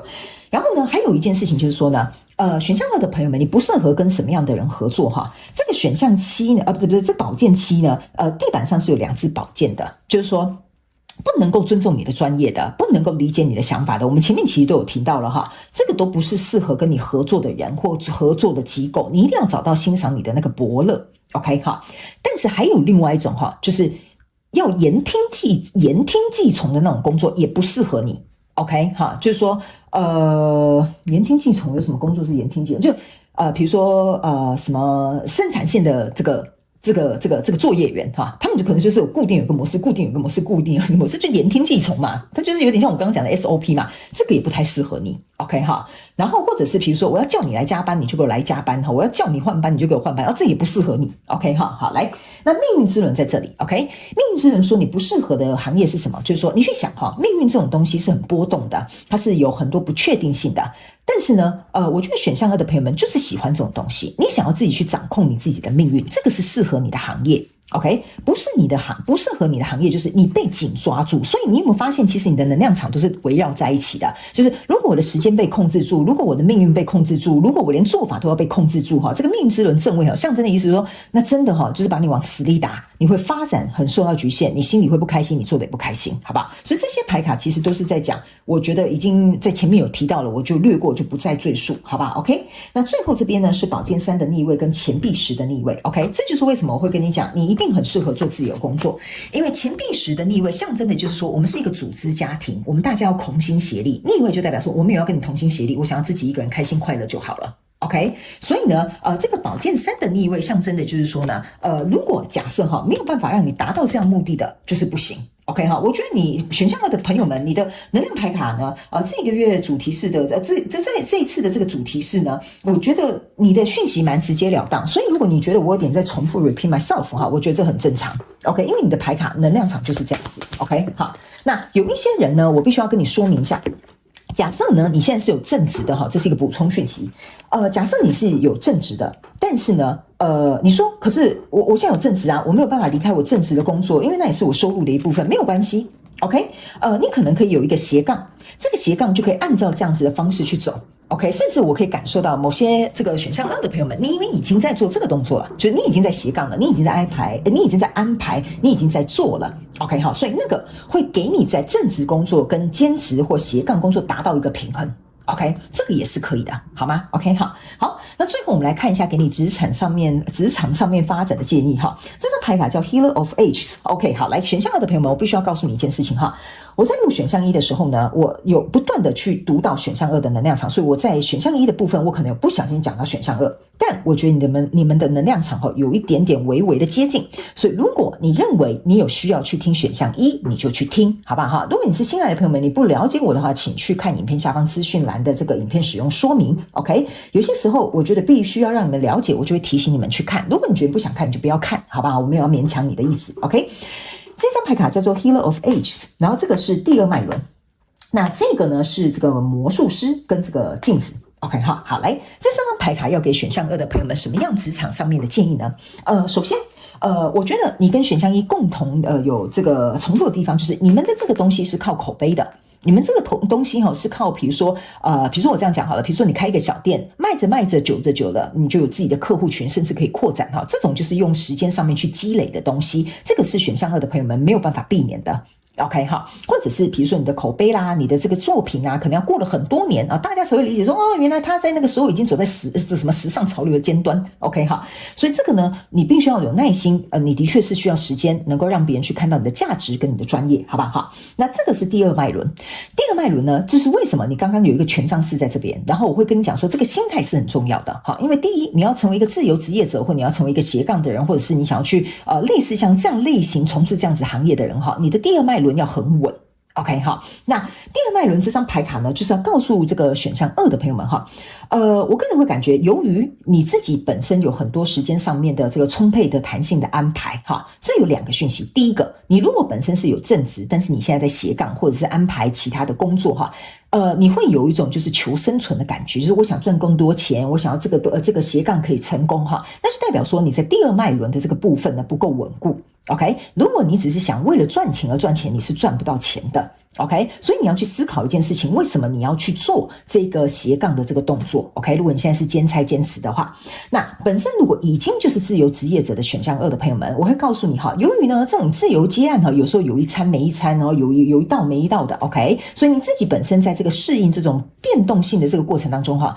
我个人会感觉呢，这个也是像这张牌卡一样，需要有一点时间，让你自己能够知道说，我就是一个自由接案者啊，这很正常哦，我不会有太大压力，我很轻松，我不会焦虑哈。或者是我可以自己反而有更多的时间去发展我自己的，比如说专业领域上面的培训啦，或者是有更多的时间去平衡我自己的身心。所以这个部分是指，如果你是选项2的朋友们，这一块部分呢，你要特别去加强它。像比如说我可以跟选项2的朋友们分享，我觉得你的能量场我非常能够理解因为呢，我自从毕业之后，我没有做过任何的正职工作，我一直都是自由接案者，所以呢，我能够去理解到说，自由接案者在刚开始的时候要如何去调试，如何去适应，然后不要去紧张跟害怕自己的未来，以及要如何学习规划未来，这个都是选项2的朋友们正在必须要能够去我觉得追赶上的。 OK， 因为如果你是自由接案者，你可能没有什么保险啊，没有公司的什么劳保啦，或者是什么之类的没有这些福利。 OK， 所以相对的你自己的规划要能够更加谨慎一些。 OK， 那来到这边呢，这个魔术师跟这个镜子象征的意思就是说呢，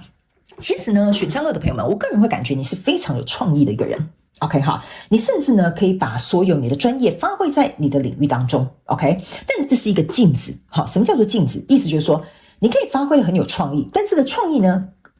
它可以发挥到就是要让人家懂。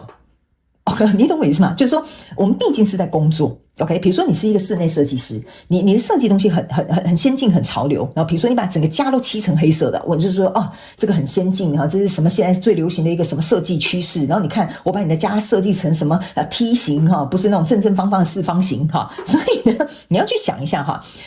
你这个呢要注意一个东西，叫做不要聪明反被聪明误。 OK， 为什么呢？因为有些时候当我们是自由接案者的时候有些业主的建议跟他的需求其实是相对比较重要的。 OK， 你可以发展得很好，你可以发挥你的天赋在这边帮助到他们，但是如果没有用好的就会变成是反而这个火反过来烧到你自己OK 所以这张牌卡给我有一种感觉，就是说水能载舟亦能覆舟，所以你的才能是可以发挥很多创意的，但是也要去兼顾它的实用性或者是去兼顾业主的一些需求跟建议，或者是呢去兼顾这些所谓怎么讲怎么说呢这个社会发展的这个趋势这种大环境的一些状况，好不好 ？OK 你还是可以在其他领域去发挥你的创意，但是有些时候在比较现实层面，在工作上面呢，我觉得要稍微有点拿捏。我要告诉你的就是这个东西，你不要去压抑你自己的这个创意跟天赋，但是要有点拿捏，好不好？这个东西也是考虑你的平衡，也是跟你的第二脉轮是有关系的。好吧 OK 好，那以上呢这个大概就是要给选项2的朋友们有关于你适合或者是不太适合哪些行业以及职场上面发展的建议。那我希望呢其中有1-2句话可以帮助到你，那这个就是我成立这个频道的初衷跟初心，好不好？也希望呢选项2的朋友们工作可以发展顺利，也非常感谢你来收看我的影片，也希望你会喜欢。那我们就下一次再见咯，拜拜。Hello， 选项3的朋友们，大家好。我们今天呢，主题是牌卡解读，要来呢跟你分享有关于你适合哪些职业，或者是不太适合做哪些职业，好不好 ？OK 好。那当然呢，我们也会来提供一些有关于职场或者是职业发展上面的这个建议，好吗？那今天呢，我跟大家说明一下我不会直接去说什么你适合做什么，做农夫还是适合做医生我不会用这种方式来跟你解释。我比较会像是倾向于来跟你分享，在适合的部分有哪些因素跟要素，那在不适合的部分你又需要注意哪些细节，好吧 OK。 那当然呢如果假设你同时对选项3跟选项1可能都特别有感觉，那就请你截取2个数字当中适合你的讯息，好吗？因为有些时候呢，我们目前适合这个现状跟未来可能想要改变的不太一样，那呢能量场它是会持续不断的进行一个流动，还有一些人呢可能是可以多工处理的你知道他们可能会有斜杠2-3个事业，所以呢相对的不同的行业别也会有不同的建议，好吗？那我也相信你们可以自己灵活运用妈妈生给我们的大脑，然后我们去截取适合的讯息就可以了，好吗？那我也不会按照任何固定的牌阵或牌意去跟你做一个解释 OK 因为这个就是我自己解牌的方法。那如果不太了解我的新朋友，请你到影片下方资讯栏去看一些影片使用说明 OK 好，那我们就准备开始。首先呢，先跟大家解释一下这上面这一排呢是有关于就是别人在表面看到你工作呈现的样子，或你可以轻易表现出来你的天赋或才能，或者是你擅长的地方。那中间这一排呢是比较有点像是我们选项3的朋友们的一个核心价值，就是说这个呢是要有跟你共事过、跟你合作过、跟你相处过的人，他们才会看到你在职场上面的核心价值是什么，好吧？好，那最后这张当然就是结论了 OK 好，我们一起来看看首先呢，我们先从第一章开始 OK 好，不是第一行开始OK 好，来第一行呢，我们选项3的朋友们呢抽到的是权杖5的正位跟宝剑1的正位，还有圣杯侍者的这个逆位。以及呢，这个是圣杯5的逆位，还有权杖9的正位，还有宝剑国女王的正位。OK， 好，那呢，从第一堂的这个能量场上面来说呢，我个人会感觉选项3的朋友你在从事的行业感觉好像很需要有很多竞争 ，OK 哈？什么叫做很多竞争？我举例哈，请你们灵活运用套用在你们生活跟职场生涯的这个部分，好不好？什么叫做需要有一些竞争呢？就比如说比如说像我们讲嘛，什么销价竞争？比如说好你可能是卖西瓜的 ，OK 哈？那可能别人卖10块啊，你可能就要卖8块啊，所以呢可能会有这种价格上面的竞争。好，那呢比如说像你从事的行业比如说还有什么东西是可以竞争的？比如说假设速度是竞争的，就比如说这个是有这种时尚潮流的有时尚性的那说快时尚的这种你可能就要赶快杀进杀出赶快把这些流行的东西卖出去，去赚这个怎么讲？赚这个流行资讯的这个落差，有点像是资讯差或时间差 ，OK 哈？还有这种就是售价上面的差异，这个叫做竞争 ，OK？ 所以呢，我觉得有可能你现在在从事的，或者是你适合从事的，会比较有点像是这样的一个状态。好，因为呢，我感觉选项3的朋友们，你要么不是很有生意头脑，要么就是眼光很精准，要么就是那种商业的这种嗅觉是蛮敏锐的。OK， 就是说，比如说人家在看这只股票的时候，人家进去的时候已经被割韭菜了但是呢，你可能进去的时候呢，就是已经在超前部署的一个状态。OK， 所以呢，我觉得某部分选项3的朋友们，你可能是赚价差、时间差或资讯差这种工作呢，可能特别的适合你。OK 哈，然后呢，还有一个是我感觉适合你的行业呢，这个圣杯侍者的逆位给我有一种感受，就是说选项3的朋友们呢，你不太适合去做那种就是怎么讲人情生意的，就是说。什么要怎么跟你解释不好意思有些时候这个能量场只能意会要言传，要透过我这个翻译者稍微翻译一下什么叫做不要透过人情呢？就有点像是说，比如说有什么工作是不要透人，就是说你的工作不要去特别接近那种怎么讲我卖个关系啦，你这次给我打个折啦那我们大家认识嘛，那你就送我这个给我体验一下嘛就你的工作不太适合这个。OK 我会同时去讲你适合跟不适合，那大家呢要灵活运用。我讲这个适合，颠倒过来的状况就是不适合你的，不适合你的颠倒过来就是适合你的，好不好？因为这样我才可以尽可能把这个能量场里面所有不同类别的选项3的朋友们都可以提供资讯给你们参考，因为我希望尽可能照顾到所有的人，好吗 ？OK 好，那呢为什么会说你不适合做这种需要卖人情的或者是这种攀关系的原因是因为呢，我个人会感觉因为你在这边赚的是资讯差、价差跟那个时间差，你不需要去因为人情说你看我现在做这个快时尚我现在进一批很时尚的衣服那别人就说你这什么时尚，我穿一下我看一下我适不适合，没有必要嘛，你就去赚你客人的钱就好了，你为什么要就是比如说拿2件给你大姨妈然后大姑妈穿一下，跟他们根本没有关系嘛。所以呢，我个人会感觉因为你本身的所在的这个利基市场呢，就是因为是这样子的，所以你没有必要去花费额外的精力或额外的时间，为了去就是把这个钢筋或者是跟这个人情人脉我觉得比较不像是这样，因为我觉得你比较像是这个市场的主流的主导者。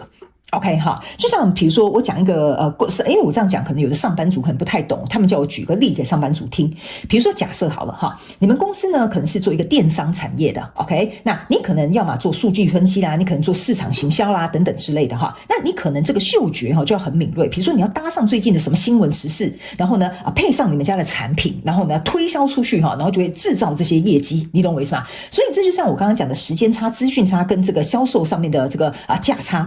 那我个人会感觉你这种东西是吸引大量同时来的这个财富所以不是那种给大姨妈方便，给二姨妈什么一点折扣价你不缺这种什么小零花钱 OK 所以我会觉得你要着重在这种大批这种放大网然后去捞一大堆鱼回来，这种蛮适合做我们这个选项3的朋友们的职业上面的发展还有我个人会感觉选项3的朋友们，你很适合做自媒体，或者是你很适合做这种就是展现要让别人看见你的这种行业，非常适合你，业务也很适合你，好不好甚至有一些人我可以很直白的跟你讲你可能也很适合做直销。OK， 所以呢，那但是会有人跟我讲说，你做直销这个可能也要拉人脉或什么等等之类的，不是，选项3的朋友们是有点像说，你呢，比如说同时有很多下线。OK， 这个就像我刚刚跟你讲的，你可以一次撒一个网，然后捕很多鱼的。OK 哈，那你要不要做直销，这是你自己的选择啦。我只是做一个举例跟比喻给大家听，你可能比较容易懂。OK， 但是呢，你不用去怎么讲卖人情，因为比如说你下线本来就很稳定，好，你的销售数量本来就很 OK， 好，可以啦。偶尔你拿到1-2罐乳液给你大姨妈，就是擦一擦，好，让她们永葆青春没有关系，但是那个并不会造成你能够多赚多少钱，所以我才会说你的重点应该是不要花时间在赚这些小钱，而是要同时怎么样一次收网，这个就是适合你的职业。那来到这边呢，这个圣杯5的逆位跟权杖9的正位，还有宝剑女王的这个逆位，哈，我个人会感觉这个选项3的朋友们，你这个圣杯5的这个逆位有一点像是说呢，你的东西一定就是你在做的这个行业呢要够大众化 ，OK， 但是在大众化的同时，你有你自己的独特性存在。好不好？比如说我这样简单介绍哈，比如说你就是做电商，你是在卖面膜的 ，OK 哈？那世界上卖面膜的品牌很多嘛，是不是这样说？那大家都在卖面膜，大家都会是销售 ，OK？ 但是你要如何在里面找到你的独特性？比如说假设你这个面膜里面有添加什么独立专利成分，好，然后呢可以达到什么样的什么美白功效？好 ，anyway，OK？ 所以你这产业很适合就是。很普遍很普及，大家都知道，但是你有你的特色存在的，那你在这样的公司行号里面，或者是在这样的产业里面呢，你会特别的适合。为什么呢？因为这边有一张这个权杖9的正位，权杖9的正位的意思就是说不管是什么样的大风大浪由于我的地基够稳，比如说我这边数量同时销售出去100万张面膜那我赚回来的钱可能我一张就赚10块，我可能就1000万，所以我本身地基是很稳固的。OK 哈，所以你的地基很稳固，当然这个行业也有可能是前进前出的行业，也有可能会是像我们选项3的朋友们，你可能会去做一个选择的，或者是你本身所从事的行业，它是跟很大的金流有关比如说你是做金融产业的，比如说你是做交易员的，交易员就是赚时间差、价差跟这个跟那个什么资讯差嘛，是不是这样说所以我这样解释你们就懂了。那由于你的地基很稳固，然后可能你的金流也很大。或者是这种进进出出的这种周转，可能也蛮常发现的蛮常发生的。所以呢，你这个权杖9的能量场就有点像说，来什么我可以挡什么，我可以应变得很好因为我有一个稳定的地基。那这个宝剑女王的逆位的意思就是说呢，你因为有这样子的地基存在，所以相对的来说呢，你会找到你的利基市场，或者是你在这个产业独特的发展的位置。OK， 那这样子呢，也不会造成你容易被 fire 掉，你也不会容易被怎么样市场去那叫什么市场去剔除掉。OK 哈，所以我觉得选项3的朋友们，你的工作要么就是要有我刚刚讲的特色，或者是你要有一个利基市场。或者是比如说你在这个行业或这个领域当中，你的个人魅力是什么？好，你的个人魅力也会成为你去从事这个行业的其中的一个我觉得很重要的一个环节，因为你不容易被替代。OK， 就像比如说我刚刚有讲，你们有些人适合做自媒体，那你的特色是什么？但是这个东西是你的特色没有办法模仿来的，所以相对的你就有一个利基市场，你就有自己的这个受众，然后或者是比如说别人就会因为你的这个特色而被你吸引而来，而你不会受到影响。即使外面可能有比如说一些时尚产业流行趋势什么改变之类，但大家就是喜欢看你的频道类似像这样 OK 哈。好，所以这个部分呢是比较有点像是表面上，基本上呢我觉得选项3的朋友们可以稍微去参考一下以及别人看到你的这个状态，好吧？接下来我们来看一下你的核心价值，好吧哈？中间这第2行呢是有关于核心价值，就是别人必须跟你相处过或真正了解过你，或者真正跟你共事过的人才能够去看到你适合或不适合这些行业的一些特点在哪里，好吧 ？OK 哈，好，这边呢我要稍微再补充一个简单的资讯，在这个第1行这边哈，某部分选项3的朋友们呢，不好意思，某部分选项3的朋友们哈，你做的行业不一定是你会喜欢的 ，OK， 这个是小众的讯息 ，OK， 所以我才做一个补充。你现在做的行业不一定会是你喜欢的，但是这个行业呢，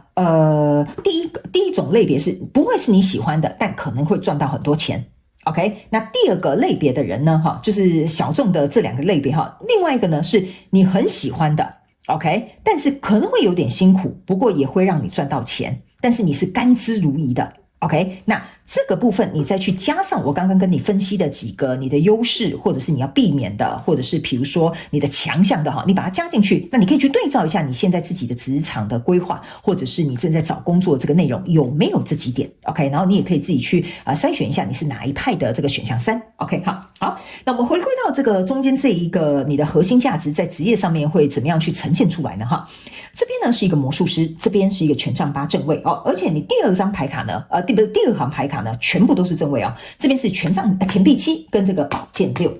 我个人会感觉呢，选项3的朋友们哈，你看哦，这边就是我刚刚跟你讲的，你很适合做自己就是在舞台上登台的，或者是自媒体的。你看大家都在看你表演的，你懂我意思吗？所以这就是为什么哈，我刚刚会在前面特别告诉你，你是要那种一次收网的那种工作，特别适合你 OK。或者是呢，这边我跟大家说明一下哈，因为有一些我看到的是一些科技产业的东西，我这样解释一下，比如说你们公司研发出一种晶片。好，然后呢，一研发晶片之后，殊不知所有的科技大厂都找你们公司代工这个晶片，这个也是一次收网哈，所以大家要稍微灵活运用一下我给你的讯息，因为选项3的朋友们，我有发现你们跟上我的速度比较慢，所以他们叫我尽可能稍微举例一下，不然你可能听不太懂。OK 哈，所以如果刚好你就是研发晶片的那个什么工程师啦，或者你就刚好在这样的工作公司岗位上面工作啦哈，那这个工作就很适合你。好吧 ，OK 哈，好行，然后呢，因为我感觉选项3的朋友们哈，你也是一个讲求，就是说在工作上面呢，你希望金钱是可以看得到的，这个对你来讲很重要啦。就是说，今天赚多少钱我可以看得见，或我银行户头有多少数字我可以看得见，这个对选项3的朋友们来讲好像有点特别重要。所以呢，相对来说呢，我个人会感觉这种一次收网的方式呢，对你来讲安全感比较足够。然后相对的，你会有一个盲点 ，OK 啊，你会有一个盲点。如果假设，比如说你是做那个电商的，像我刚刚讲的，可能面膜这一次卖得很好啊，或者是这一次的如意可能卖不好。OK， 所以有一些这个选项3的朋友们呢，你就会觉得说，奇怪，我这次收网怎么没有收得那么好？你会有一点开始怀疑自己的方向是不是错误的。OK， 我要提醒你一件事情，不是你的方向是错误的，而是那个并不是你的利基市场，所以你可以回去想一下你过去曾经发生过的经验。这就是为什么我会跟你讲，你的特色、你的个人魅力、你的利基市场对你来讲是很重要的一件事情。你不需要去理那些大妈，你只要把你自己该做的事情，然后赚这些中间的这些差距，这个是很重要的，好吧 ？OK， 然后所以你可能找错商品了，或者是你找错公司了，这个都是提醒你做一个简单的补充。那在这里呢，我刚刚有讲，你是一个需要去表演的人，那这个权杖8在这里你可以注意看，这个权杖8呢是有一个天使，他手上拿一个宝剑，然后这些权杖是往这个方向去走，你也可以想是往那个方向去走。OK 哈，我刚刚为什么会说这个宝剑是这样子拿着的 ？OK， 原因就是因为。选项2的朋友们我感觉跟你接触过的人他们都会很奇怪的就会被你吸引就像比如说你是做那个直播代购的奇怪了，别人那几台我都不想看，我就特别想看你那你讲一讲，我也不知道为什么我就下单了我就加1这个呢，就是我觉得你的个人魅力会很容易让别人就觉得哇，对耶，选项3的朋友们这样讲，我觉得好棒，好买，然后你就买了。OK 所以我觉得你的个人魅力呢，跟你在这个从事这个职业的过程当中呢，我觉得你要去加强除了人际沟通的关系，还有我觉得公开演讲的这个技巧，然后呢还有一些销售行销的这些用词，以及呢你自己个人魅力的独特点，你要去把它找出来，因为这个是跟你有比如说买过东西的，跟你合作过的厂商的，或者是跟你共事的同事的他们会觉得你这个人有点像是我看越久就是像那个什么人家讲什么那个什么婆婆看女婿是吧？越看越有趣就有点像是选项3的朋友 OK， 你可能一开始并不会受到什么同事之间什么很想要跟你当朋友，然后很想要跟你出去玩，很想要跟你 hang out， 不会的。但是最后呢，大家都会莫名其妙都会被你吸引而且你会很得人缘，甚至会因为这些人缘呢，反而为你带来更多的一些财运或机运，或者是职场发展上面的这些契机。好吧 OK， 所以这个部分呢，我觉得也是在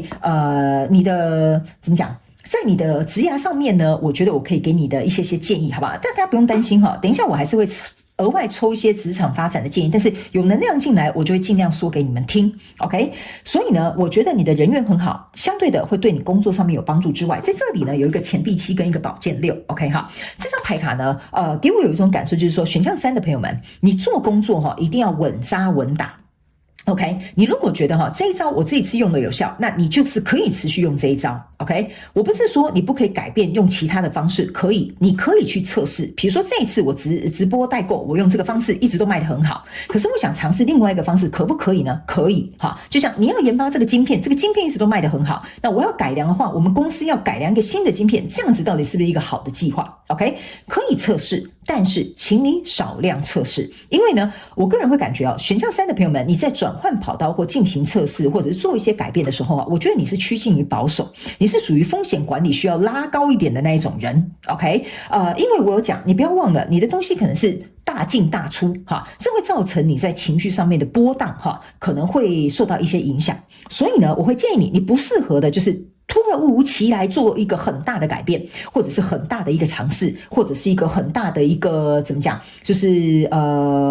怎么讲投入。你懂我意思吗？比如说假设好了，你做自媒体，你很快就去投入说好，那我要去制装，我要去买最好的影片，这个什么拍摄影片的什么设备，或者是我要赶快跟什么样的什么产品，然后进行一个合作，然后什么等等之类的我觉得你比较是属于一步一脚印，比较稳扎稳打，你会比较放心，而且发展会比较稳健。因为这2张牌卡同时在一起的时候，象征的就是你必须走稳扎稳打型的，你不太适合一步登天，或者是一爆而红的那个都不太适合你，因为你可能会扶不住。OK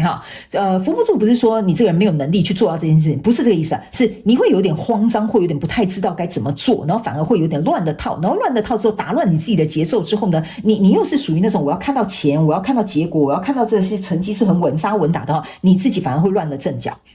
OK， 所以我才会跟你说呢，你必须要稳稳的去做。所以相对的，你在呈现出来给别人的态度也是越稳固越好，而且你越稳固我刚刚有讲嘛，你这边有人格魅力，人家也会特别喜欢你，你就会发现你的机会机缘会慢慢的来，然后人家有什么好康的，就会慢慢的去想，然后想到你。这样子 OK， 所以我个人会感觉这是你的核心价值，就是大家会渐渐看到你的好，大家也会看到你其实很稳固，你做事很牢靠 OK， 所以相对的就引发后面的东西就会进来找你了 OK， 所以这个部分我是蛮提醒这个选项3的朋友们，你要稍微注意一下 OK。 来，最后这张牌卡呢是权杖国王的逆位以及钱币骑士的正位。钱币骑士的正位通常是象征的代表就是说路遥知马力，所以我才会刚刚在这里的时候我跟你讲说你一定要是稳健的耕耘。为什么？这个钱币7加上这个钱币骑士象征是钱币8，你没有稳定的耕耘，你是看不到钱币8、9、10的 OK 所以我才会跟你讲，你一定要慢慢来。然后这个权杖国王的逆位你去想一件事情权杖8加上权杖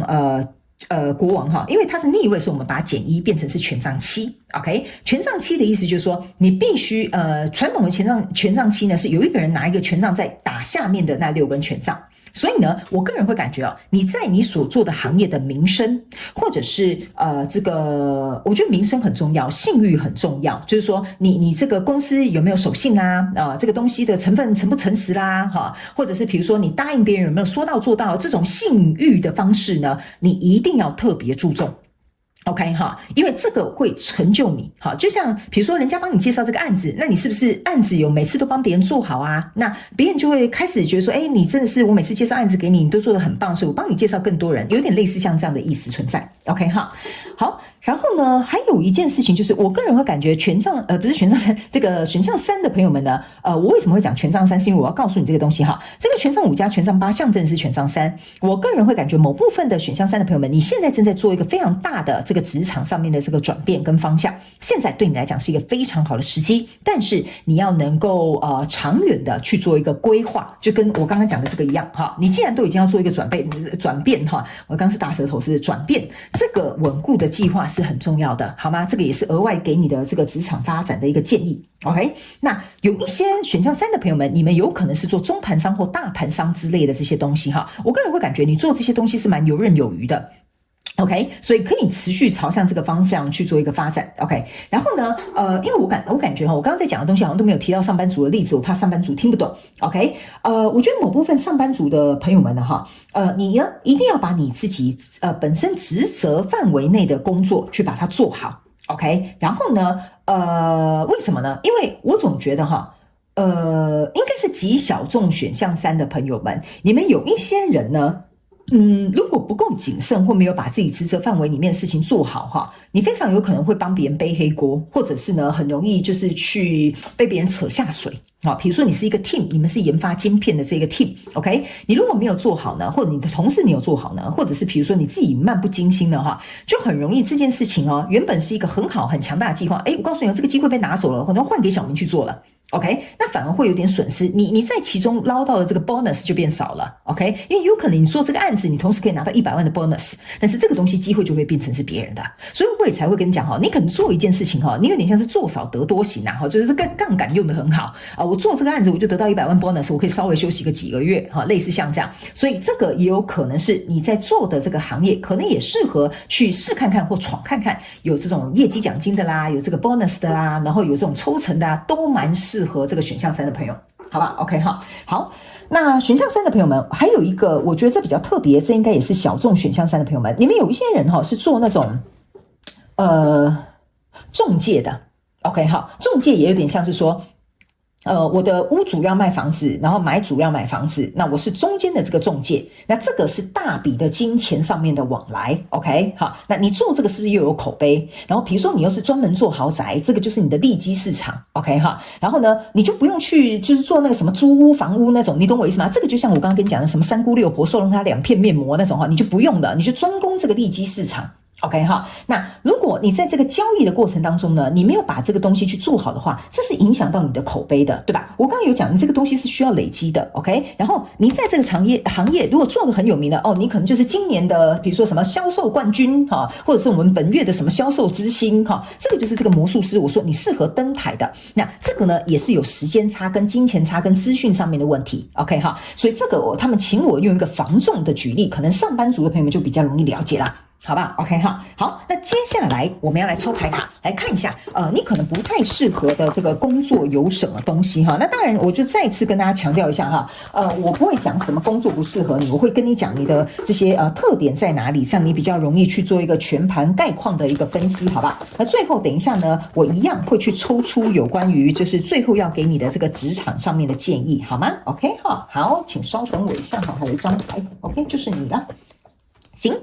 好，我们先来看一下哈，在上面这2张牌卡的部分呢，分别是这个宝剑骑士跟这个圣杯女王的这个逆位。OK， 好，来宝剑骑士跟圣杯女王的逆位呢，给我有一种感觉，就是说，你不适合做，我觉得这跟我刚刚讲的那个卖人情是一样的道理。OK 哈，但是这个圣杯女王的逆位，意思是讲说呢，我怎么形容才可以让你知道这其中的区别哈？选项3的这个朋友们，你们很考验我的翻译技术哈。好，来，我觉得这个圣杯3的逆位哈是哈，我觉得选项3的朋友们，你的工作有些时候哈会有一点点我要怎么讲呢？你的工作呢不需要卖人情，但是你又必须要有一点客套。我不知道我这样形容你懂不懂 ？OK， 我再讲一个简单的举例，你可能比较容易懂哈。就是说，比如说假设同时有很多人要买这一间房子，你就是那个中介，对吧 ？OK 哈，但是每个人出价都不同，你当然可能会选择价钱比较高的，但你总不能叫那个价钱出最低的跟他讲说，哎呀，你就别想了吧，你不可能这样子嘛。好 ，OK 哈，所以。你不需要卖他们人情，因为是价高者得嘛，是不是这样说 ？OK， 但是呢，你要有一点客套，跟他讲说，有，我都会帮你们跟屋主讲一下哈，我们就看接下来屋主要选择哪一个买家啦。有，我都有特别讲说你有什么样的原因要买这个房子，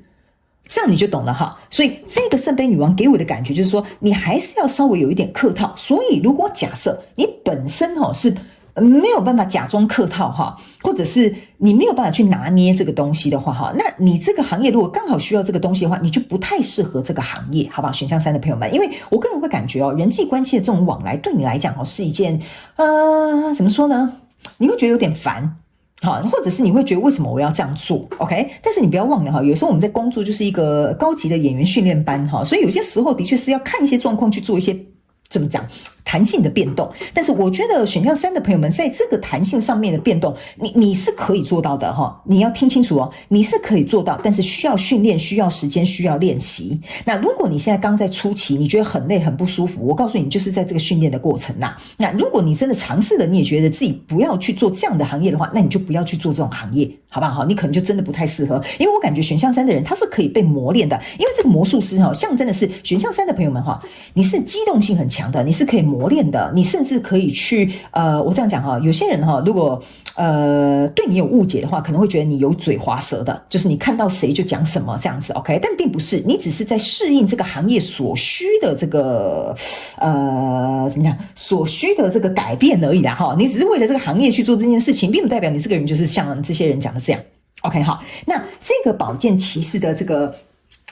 怎么讲？这个逆位有一点像是说我刚刚有讲了，你这个行业你是要主动出击的，就比如说你要去直播带货的OK？ 你要去做房仲的 OK 或者是比如说你要去抛头露脸的这个都是属于这个选项3的朋友们适合的。所以你不适合的，相对的反过来意思就是说，你不能在家里坐着等就是说你不能说好，我是一个怎么讲？我是一个文书处理小姐那文书处理小姐她就是在办公室上班嘛 OK 那办公室上班这个可能就不太适合你 OK？ 甚至我会感觉选项3的朋友们你的工作很适合去外面走动的，就是不需要一直待在办公室的，可能也蛮适合你的 OK？ 待在办公室的你可能会有点坐不住OK 有点坐不住。那来到这边呢，这个是一个钱币石跟这个女皇牌卡的逆位钱币石是正位，女皇牌卡是逆位。我个人会感觉这个选项3的朋友们，为什么刚刚我会说你很像是一次撒网，然后一次捕很多鱼呢？因为钱币石呢，象征的就是我一次就是把所有大笔的钱赚进来。那这个女皇牌卡逆位象征的意思就是说你的这种交易或你的工作一定是要一进一出，一进一出，因为女皇牌卡象征的是一个在生产当中的一个女生就是怀孕的女生，她需要等10个月、9个月或什么我个人会感觉呢，你的工作类别或行业不能有太长的这个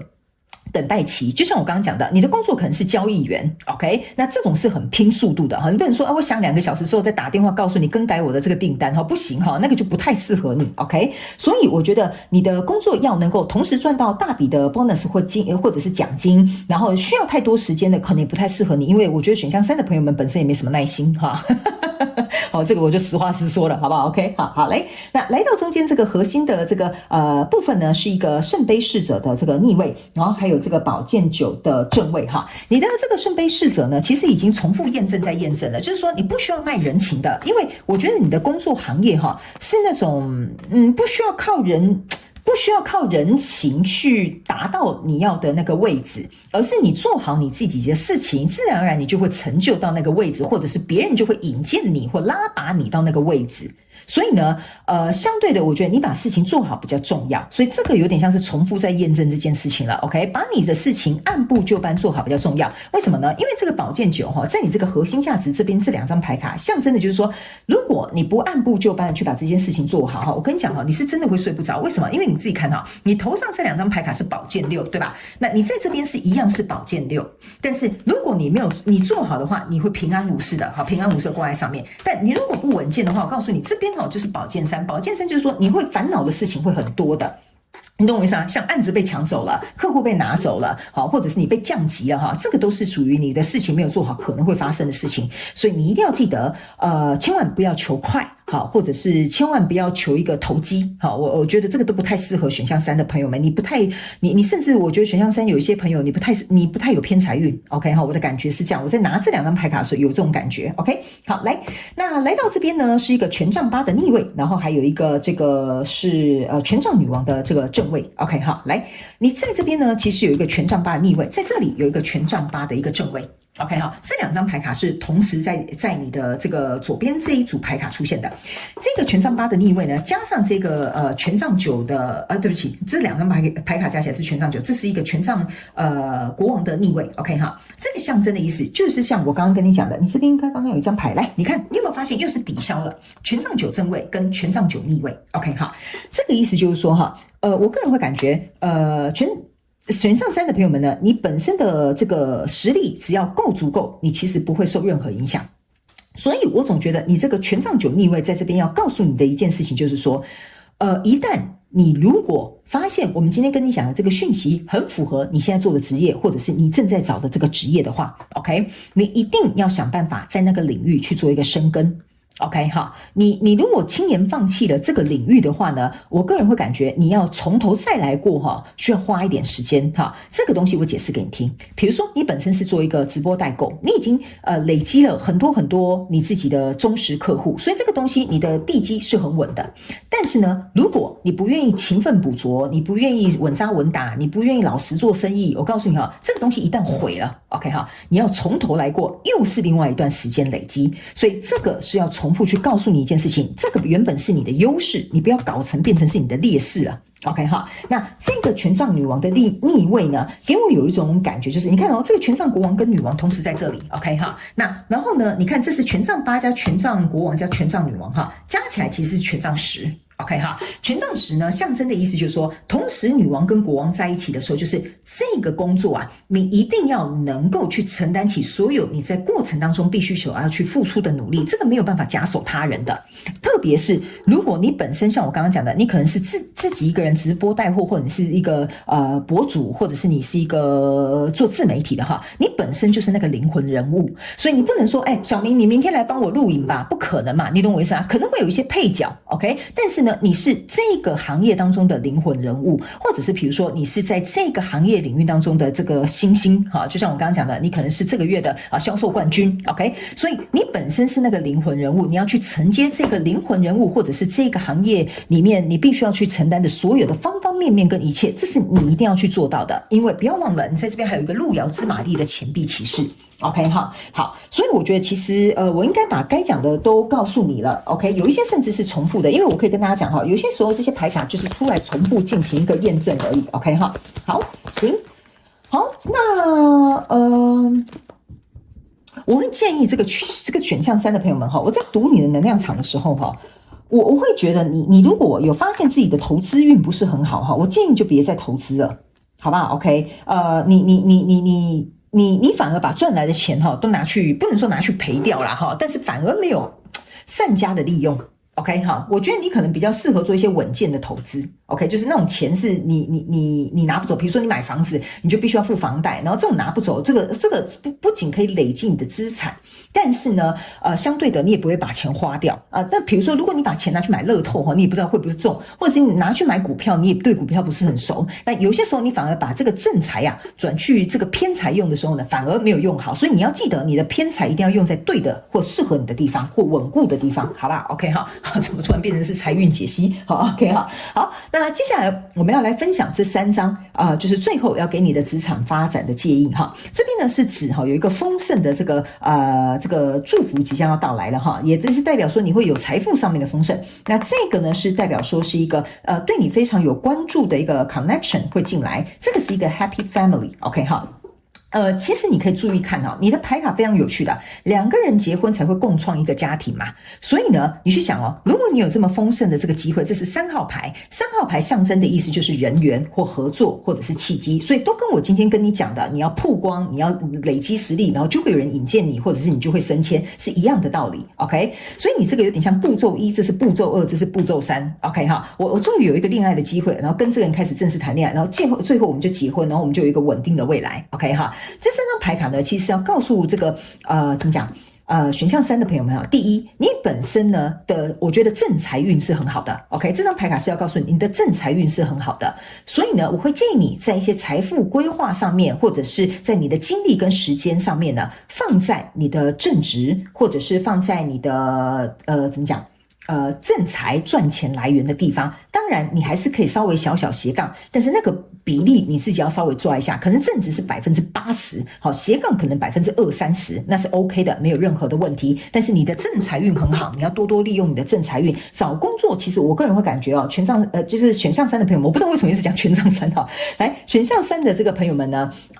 我会觉得你找工作的运气其实也不差，甚至呢你也很容易这个工作辞掉，衔接下一个工作 OK， 所以这个就是代表说老天爷有点像是在给你一个讯息，就是说只要你愿意，其实你会赚到属于你的钱财，所以你不要太担心，好吧 OK 哈，怎么感觉到最后变成财务分析啊？但是我不知道为什么你能量场就是这样哈。好，来，那来到这个carrying connections，这个意思是说我会跟这个选项3的朋友们特别讲，为什么我刚刚有讲，你个人魅力跟你的这个人缘是很重要的，因为呢，这些真正在乎你的这些关系会在你在进行这个职业的过程当中，他们会出现的。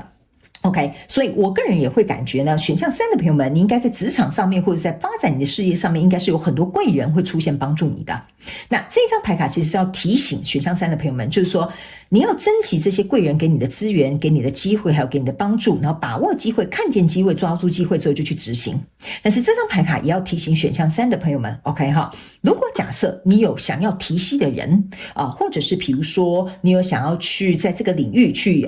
培育下一代的话，我觉得也蛮适合你的。OK 哈，因为我感觉如果选项3的朋友们你做得好的话其实你是一个蛮适合做领导的位置的。OK 哈，好，行。那第3个这个 Happy Family 这张牌卡要给选项3朋友们的建议是呢，我个人会感觉呢，因为这个4号牌卡依然让我回去到选项3的朋友们会比较重视稳固的状况，或者是我手上握有多少的权利，或者是金钱，或者是这些奖金跟 bonus。 OK 哈，所以我会建议选项3的朋友们呢，这张牌卡给我的能量就是说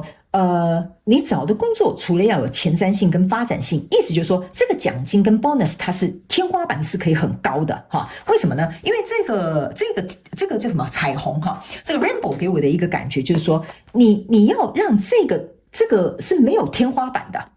OK， 越没有天花板的越适合选项3的朋友们去闯一下。比如说你就是一个创业家，你创业家你不知道未来这个公司的市值会是如何，它就是一个没有天花板的行业。那你是一个房仲你这个月卖很多房子，卖1000栋房子你的奖金是啪，然后没有任何的极限的。OK， 所以这样的工作呢，其实特别适合给选项3的朋友们。而且选项3的朋友们呢，你会在这个过程当中去突破你自己，去专注在这件事情上面，或者是学到很多技能你反而在这一个行业当中的天花板会越来越高，越来越高，越来越高。所以对你来讲是一个动能，也是一个加分，也是一个对你财务状况的收入是有帮助的。好吧 ，OK 哈，好，那以上呢这些大概差不多就是要给选项3的朋友们所参考的一些讯息内容，可能再麻烦选项3的朋友们稍微再去思考一下因为你是我大概录的这几个选项里面呢，稍微